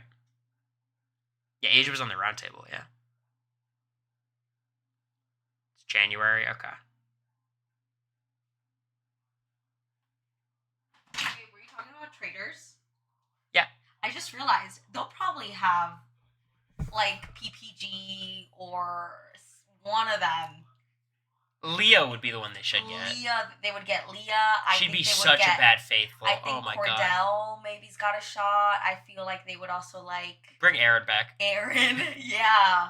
I'm so glad. I totally forgot that it's part of the same like network. Feeds are back. What? In like a minute. This is Brooklyn. Oh, is it not? That's Brooklyn, the top left. Oh, fuck. I'm so glad you came in. Why? I was imagining you're in the other room just pissed. Why? I am, a little bit. You're not spending any time with me. The Are feeds you are not... fucking kidding me? I feel like the second I get No, offline... you said, I'm going to stream until they start the competition.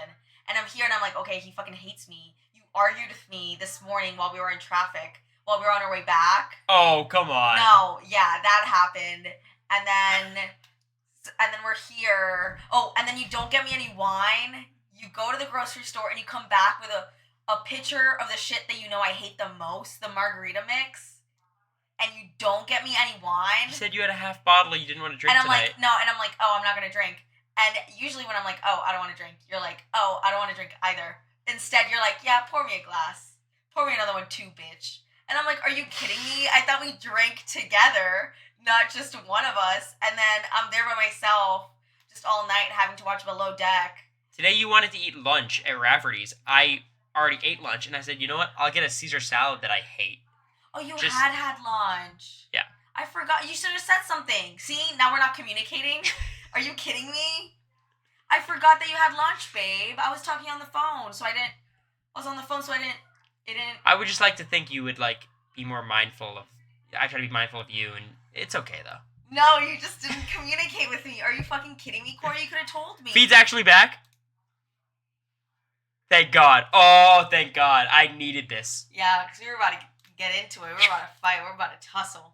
We're about to go crazy after the feeds. I'll turn the volume off.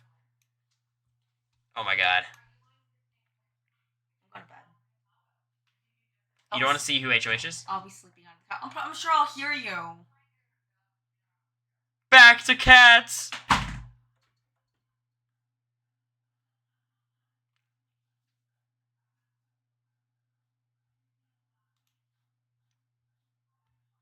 Well, that's depressing. 2 feeds on fish, 2 feeds on cats? Bro.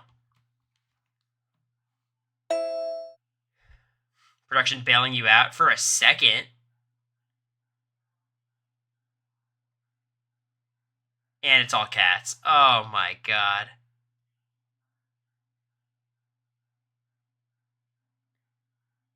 Who won HOH? No one yet.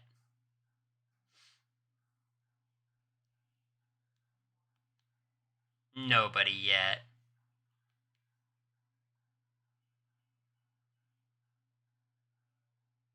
They're back? They're back. Who do we got? Tucker seems so happy. Is it Rabina?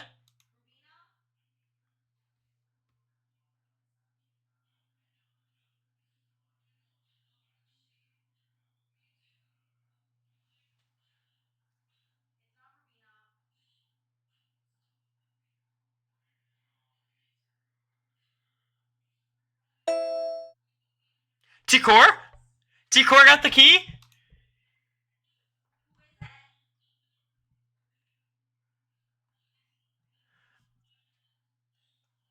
Oh my God, we won! America, you gotta come celebrate. Wait, who is it? It's Tikor. But she's not wearing the key. Is that the key in front of her? Oh. Oh my God. I know she's pissed.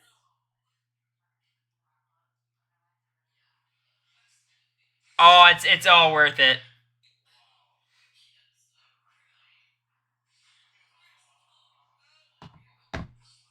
Is it confirmed at all, or is it just in front of T-Core? No, now they're celebrating. Oh.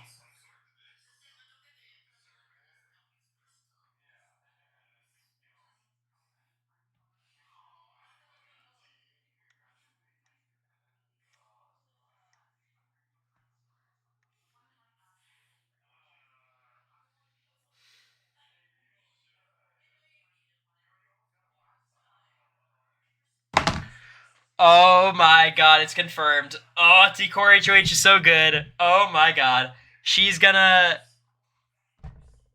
This whole week is gonna be, will she target Tucker? She's not gonna target Quinn. She's gonna put up Joseph's ass, maybe. Probably MJ. Oh my god. It's gonna be MJ Leo, right? Tucker's not gonna like that.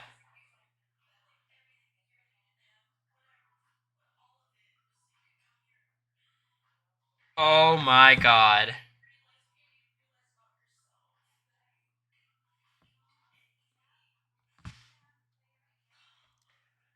MJ Cam Joseph? I don't know if she puts up... T-Core has said a word. LOL. You see, like, Rabina and Chemo hysterically crying, you know it's T-Core. Yeah, babe, but like T-Core isn't saying anything. Yeah.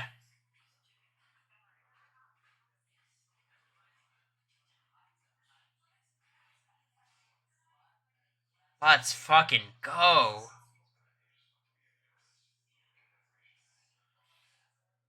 That's why everyone feels happy. Chelsea feels good with T-Core. Thank you, Rune, for the gift. Chelsea feels good with T-Core. Quinn feels good with T-Core. All the Tucker people feel good with T-Core.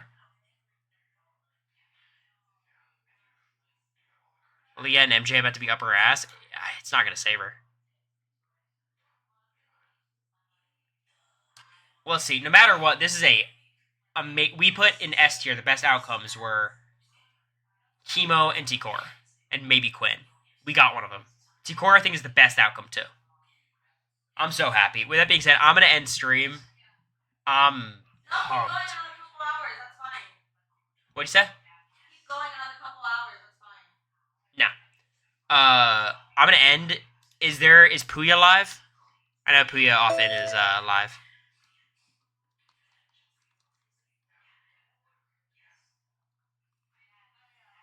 Scally? Alright. Alright. Raiden Scally.